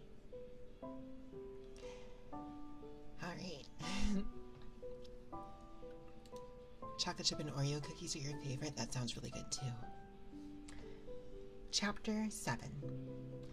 The sun hadn't set yet, but the forest was already dark. The twilight that shone down through the forest canopy barely illuminated the area, but as we continued on, that light weakened too. I don't know if that's audible. I hope it's not. Sorry. Let me try that again. We turned it around in response to the footsteps behind us and saw 4 of the soldiers had caught up. They nodded to us, then stayed about 5 meters back, carefully watching the surrounding area as we advanced.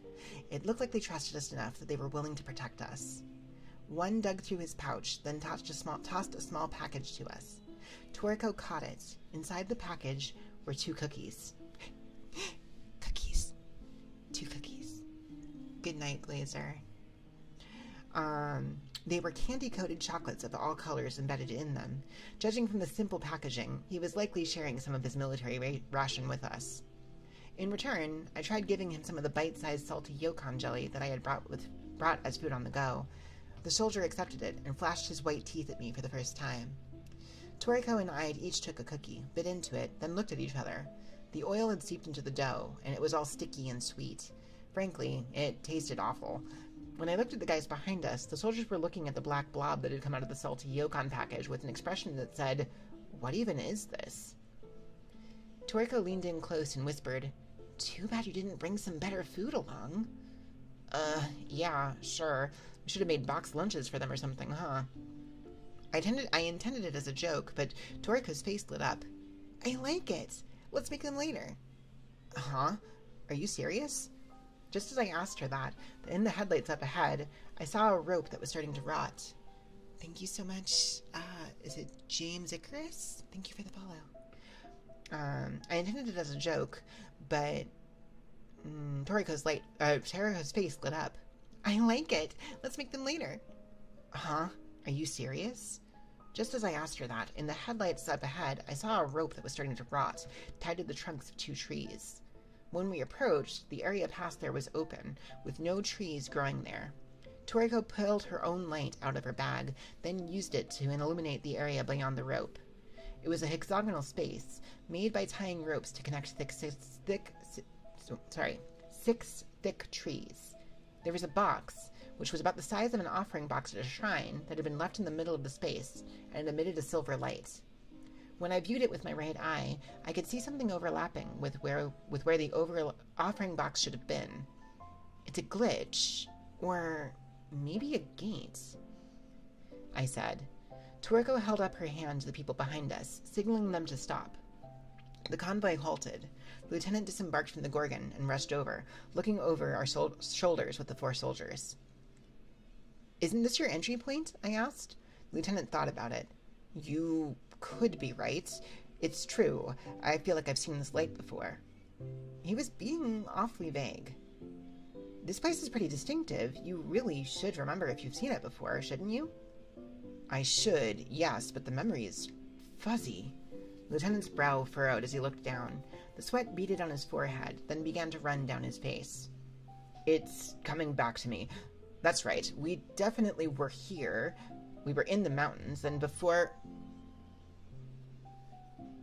Oh my goodness. Hello. Thank you for the raid. Singles? Hello. Welcome in. Hello, raiders. Wait. Minari. Hello. Oh my gosh. Wait. Hang on. It gave the shout out to the wrong person. It's okay. It'll definitely give the shout out to Singles in a moment here. But that's okay.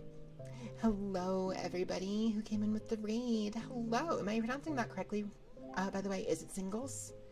No, it's okay. It'll happen again. Here, I can do this just to start with. Singles. There we go. So that'll give a little bit of a shout out there until the full one can happen. But yes, thank you so much for the raid. How was your ASMR stream? I hope it went well. Hello, everybody who came in with Singles Raid.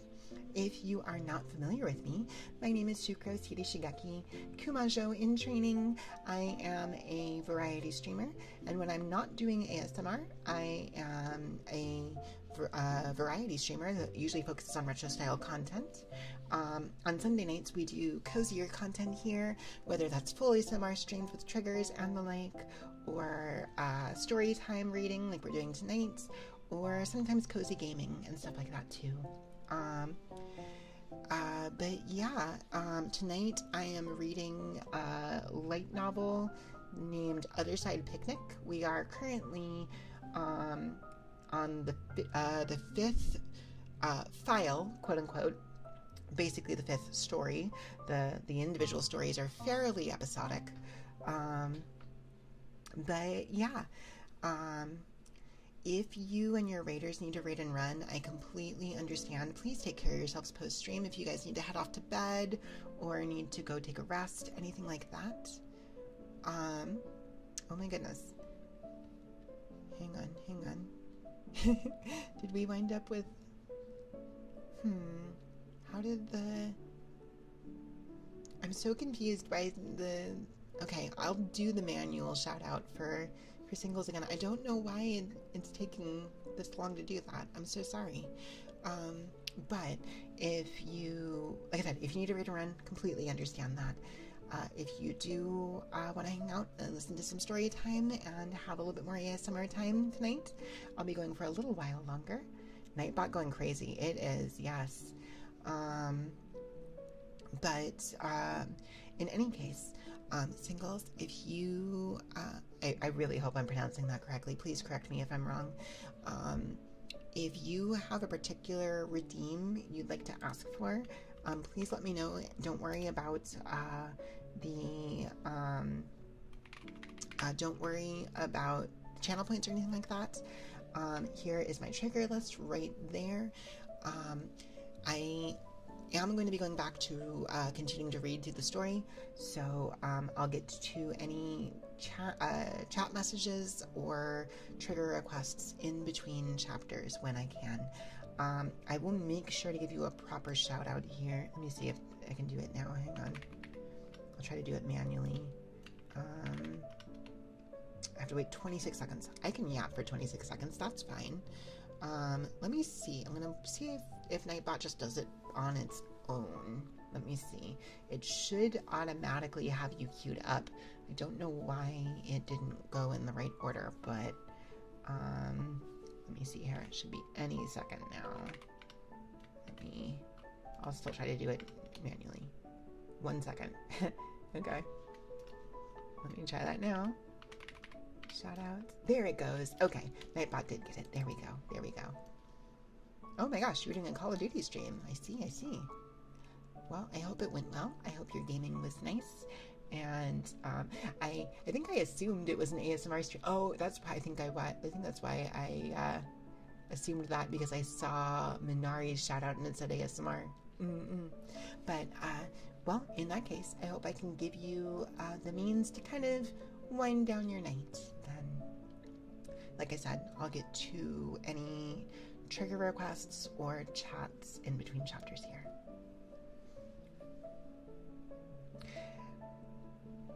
It's coming back to me. That's right. We definitely were here.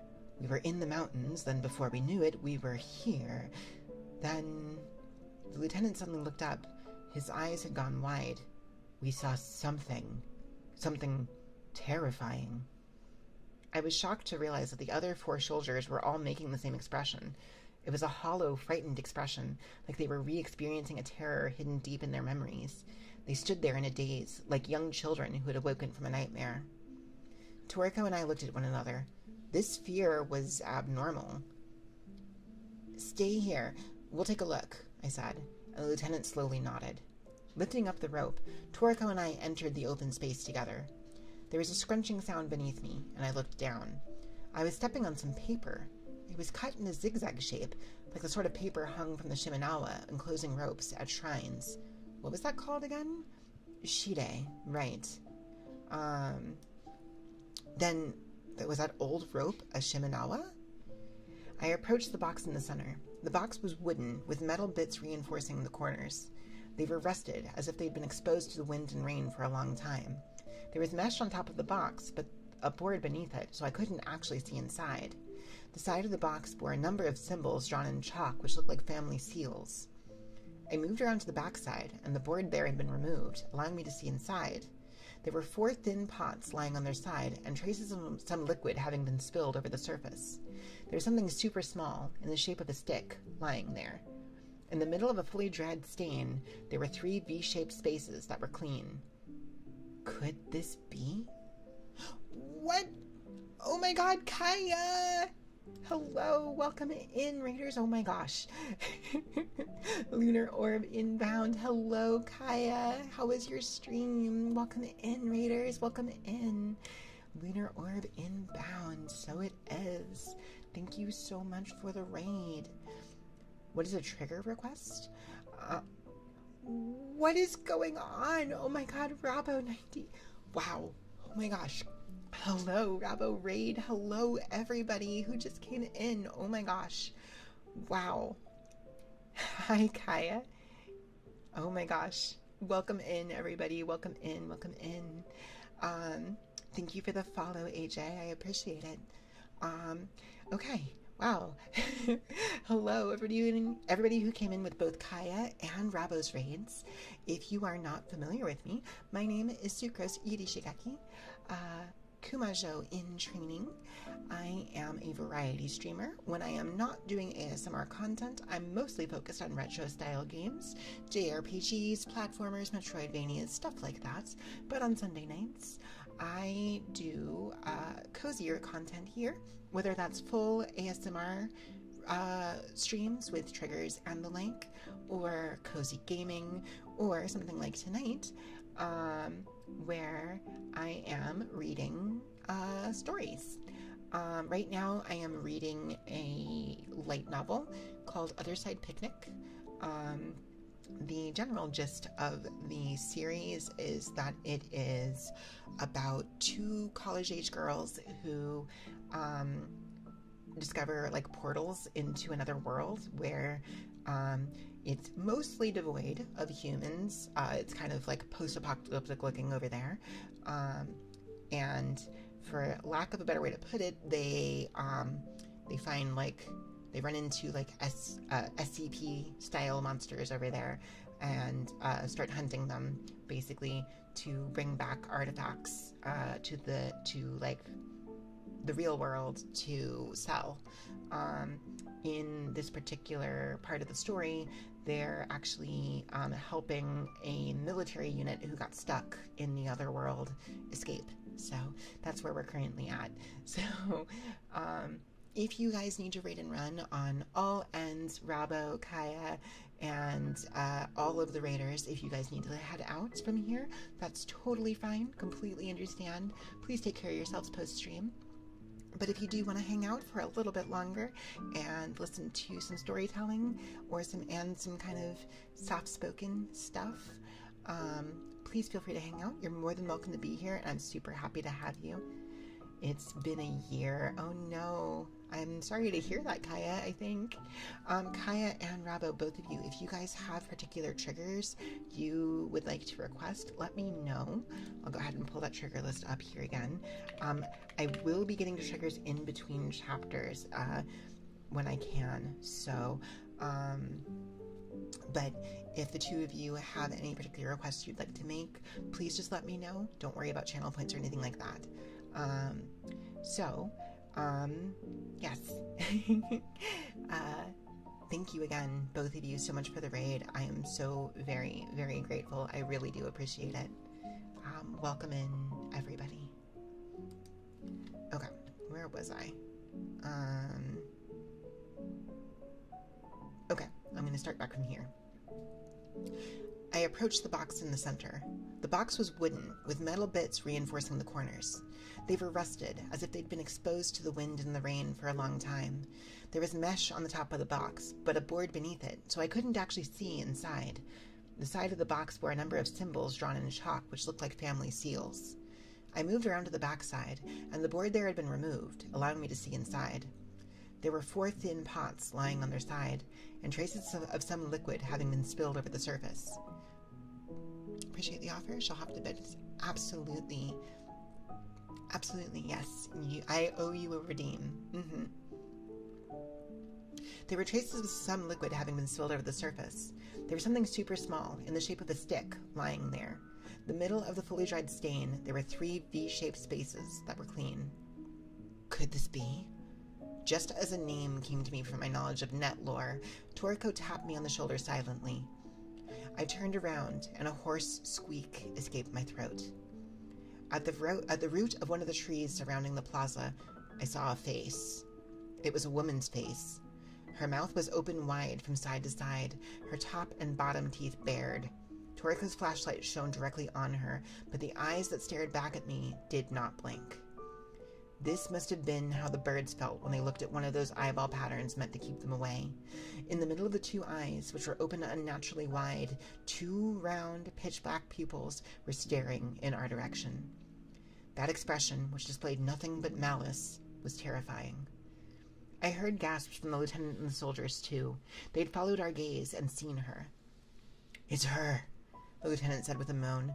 "The one we saw. It was her." With her eyes still completely fixated on me, the woman's face rose up alongside the trunk of the tree. It continued to rise after reaching a person's height, then stopped at 6 meters high. Toriko's hand on my shoulder was trembling. Unable to look away, I could feel the panic bubbling and seething inside me. With a shout that was like a scream, I cried out, "Toriko, shoot! Hurry! Roger!" Toriko seemed to snap back to her senses, pulling the trigger on the AK. Almost simultaneously, the soldiers opened fire. The intense roar of the assault rifles blew away the silence in the forest. The fire from their muzzles was blindingly bright to our eyes, which had adjusted to the darkness. When the woman was shot, her jaw dropped. Ching, ching, ching, ching, ching. The sharp sound of bells rang from inside her gaping maw, and for an instant, I felt a prickling pain rush through my arms and legs. Suddenly, hands appeared next to the woman's face on the trunk. 3 long-fingered left hands. On the neighboring trunk, fingers appeared. This time, it was 3 right hands. Using the left and right trees as supports, suddenly the form of a 6-armed, naked woman rose up into the light. From the waist down, her body wasn't human, but that of a snake covered in glistening scales. In one corner of my paralyzed mind, I came to a conclusion. I thought so. I know who she is. Kankandara. There was an internet ghost story where 3 delinquent boys entered a forest that was off limits and encountered a monster that was half person, half snake. That monster's name was Kankandara. The kanji used were likely chosen for their visual appearance rather than their meaning, to represent 6-armed woman with the lower body of a snake. Looking at her directly, her appearance, which was less like that of a ghost and more like the kind of monster that might appear in a movie or video game, was more than just overwhelming. Her snake body, which was just thick enough you could barely wrap your arms around it, was slithering along, bringing Kankandara out into the open space. Even her apparently human parts, the 6 arms from their shoulder joints down to their finger joints, writhed like they belonged to some legless insect. When the lieutenant called out behind him, soldiers came running. They scattered around the area, both inside and outside the rope, and opened fire one after another. Exposed to the line of fire, Kankandara's body shook and convulsed, and there was a loud sound, like hundreds of bells ringing in unison. "Ugh!" Toriko let out a sharp cry. The soldiers and I called out in pain and staggered too. It hurt. Both my arms and legs both hurt. It was a prickling pain, like I'd been burned, and it made me groan despite myself. The Marines were all suffering from it too.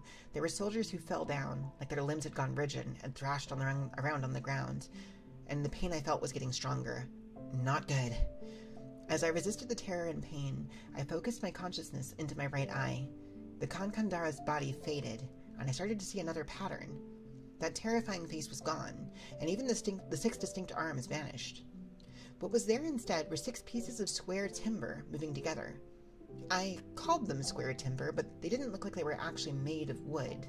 They were whitish objects of some unknown substance. There were 3 V-shapes connected together, and they moved in this sort of spinning, tumbling way that was like how a snake moved, but also different. Just the points where the pieces of the square timber touched were painted red, so, in a way, it looked somewhat like a match puzzle. There were bullet holes gouged out of the surface, but that didn't seem to be making it any harder for the thing to move.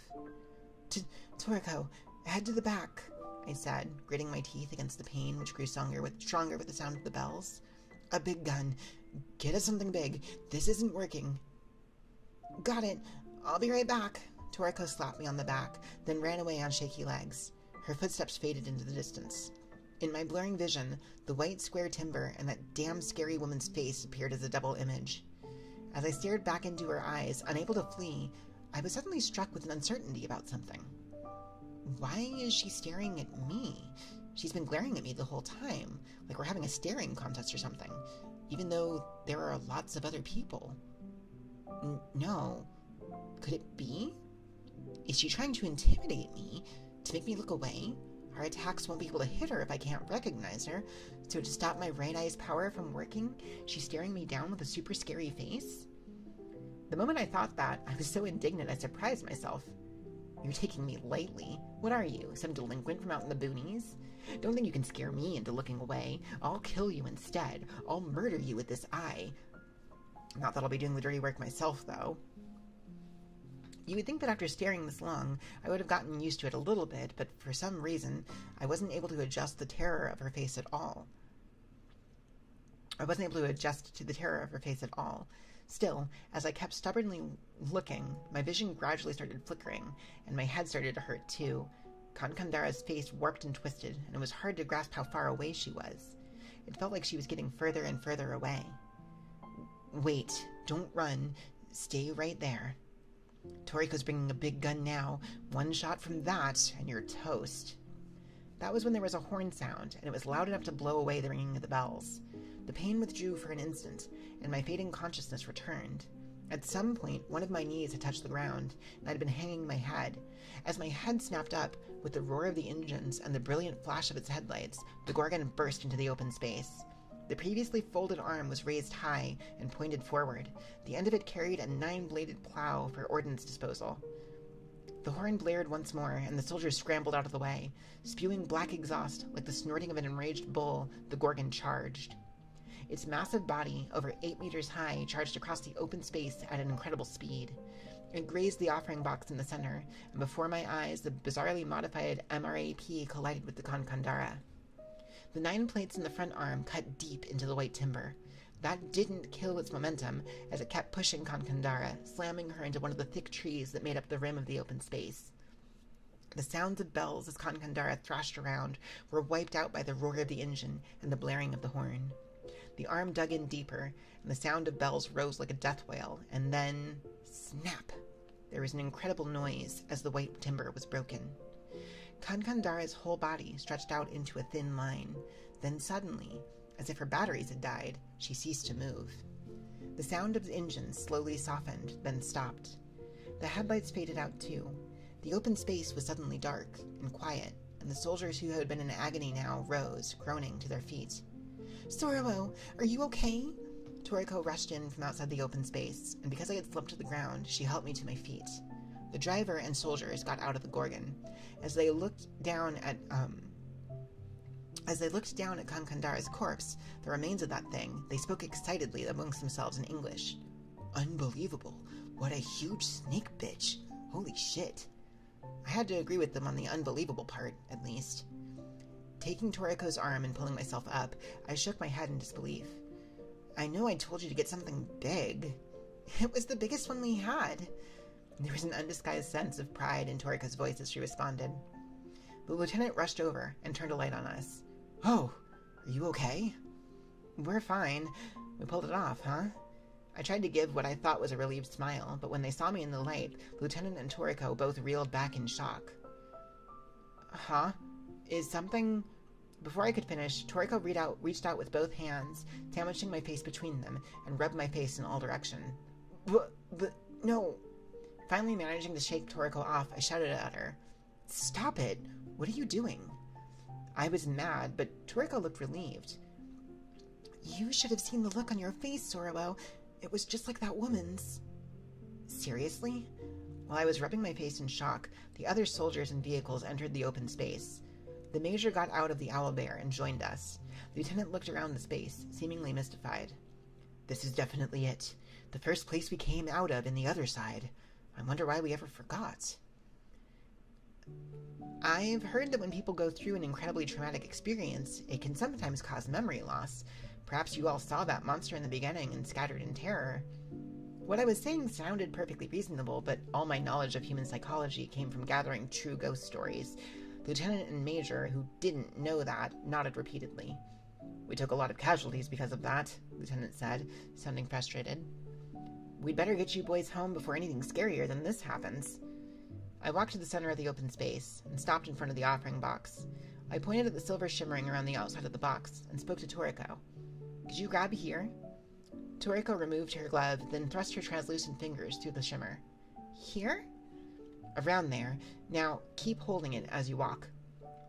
When Toriko moved, it looked like the offering box had been squished, and in its place, it looked like a parallelogram had been cut out of space. It was a gate. Beyond it, I could see what looked like a stone patio overgrown with grass, and an empty lot covered in palm trees at night. Warm, humid air drifted in through the gate. This was the air of the subtropics, pregnant with the presence of living creatures. The throaty cheering of Marines erupted from behind us. It was Okinawa in the surface world. You can go home through here. Please, hurry. Turning around and gesturing to their men, the Lieutenant and Major gave their subordinates their order. All right, boys, let's go home. Hoorah! The men all shouted in unison. The tired, dirty faces of the Marines broke into full-faced grins for the first time since we met them.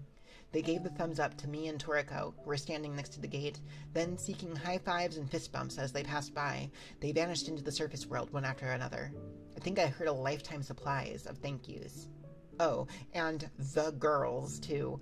Thank you, the girls. It's all thanks to you, the girls. You get out of here quick, too, the girls. I'd been ignoring it up until now, but what was with the definite article in that nickname? Were we a really plain girls' band or something? Just as my cheeks started to hurt, exhausted from responding with a smile I wasn't used to, the last soldier went out the gate. That only left the Lieutenant and the Major. This is all thanks to you. We're truly grateful. When the Major started thanking me again, I held up a hand to stop him. Enough of that. Just get going already. There's no telling how long we can keep it open, after all. We'll talk later. Really? Then see you on the other side, the Major said. We'll be going on ahead. The Lieutenant smiled at us, then vanished into the surface world.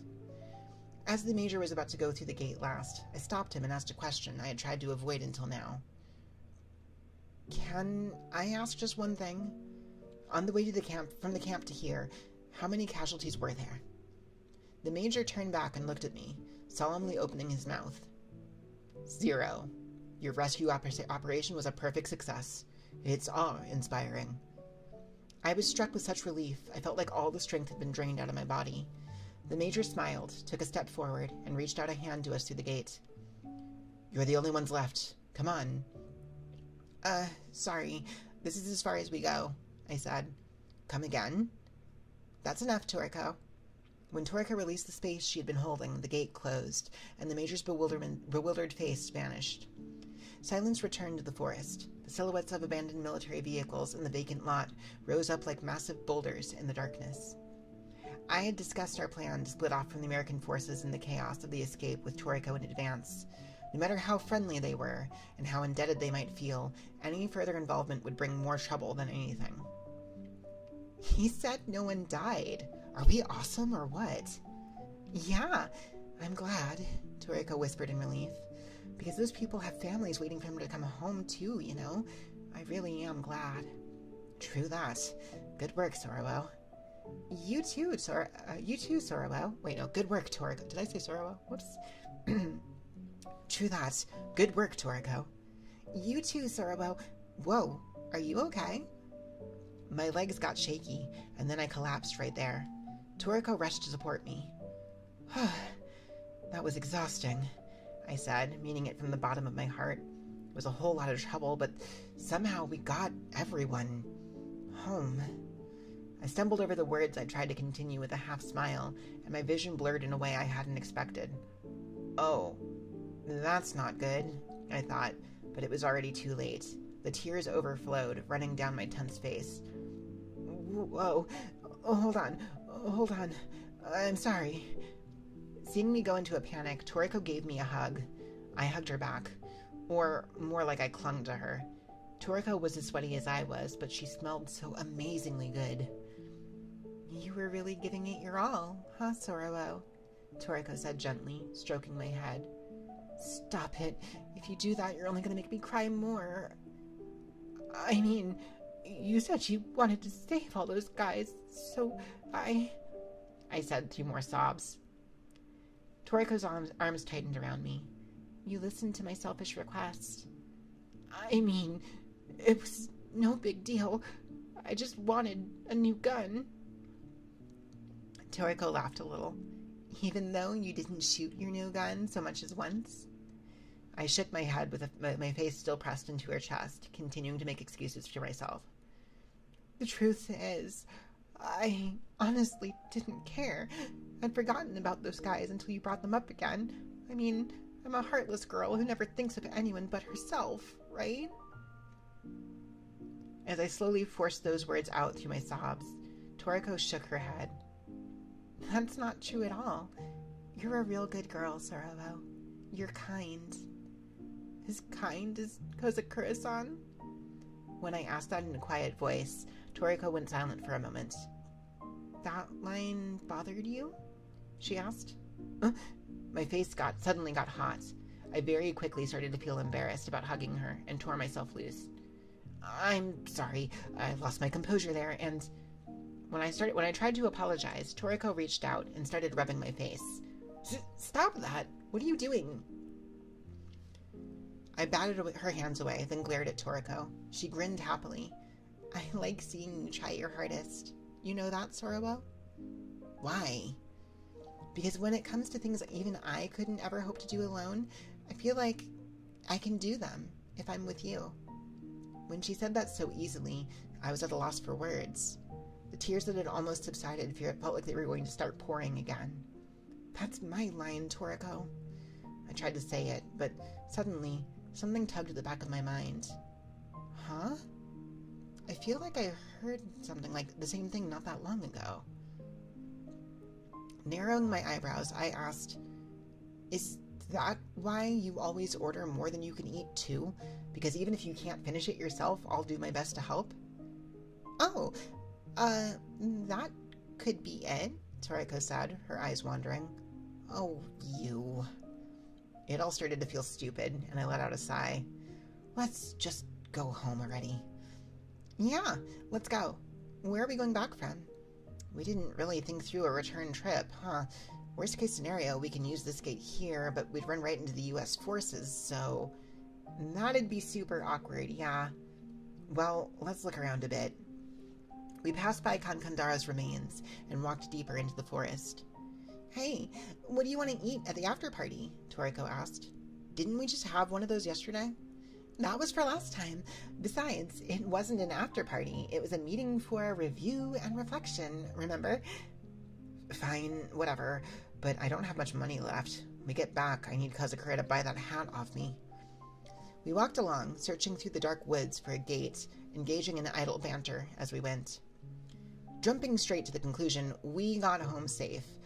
Before we could be attacked by monsters of the otherworld tonight, we found another gate in a forest not far away, and secretly returned to the surface world without encountering Pale Horse Battalion again. Still, at this point, I never would have anticipated I would be enjoying the sunny beaches of an Okinawan resort together with Toriko.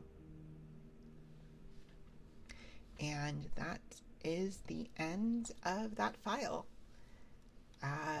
Next time around, when we get back to reading this again, we will be reading file number 6, which is titled Resort Night at the Beach of the End. So yeah, they did get home, but not anywhere close to home. they got back to the real world, but in Okinawa and not in mainland Japan. So, but yeah, there we are. Let me see here. Did anybody have any requests here? No, it doesn't look like. Okay. Of course, while writing, of course. So, let me see here. I will be back next week. We're going to go ahead and start looking for a raid target here. Who is streaming right now? I think I have a target for us to go to, but I'm going to take a quick look here just in case. Let me see here. Guess you'll be losing sleep tonight. I'm so sorry. I'm so sorry, Lewis. I'm so sorry. The way the Kankandara got murdered in the manga looked insane. I love Zoro. I love them both. Zoro is a goddamn idiot, but I love them both. Let me see here. Is there anybody else here that we are overdue for? I don't believe so. So I think we'll be raiding back in to... Oh, I guess there is Jay. We did raid Jay last time, though, I think. So that is correct. We did, in fact.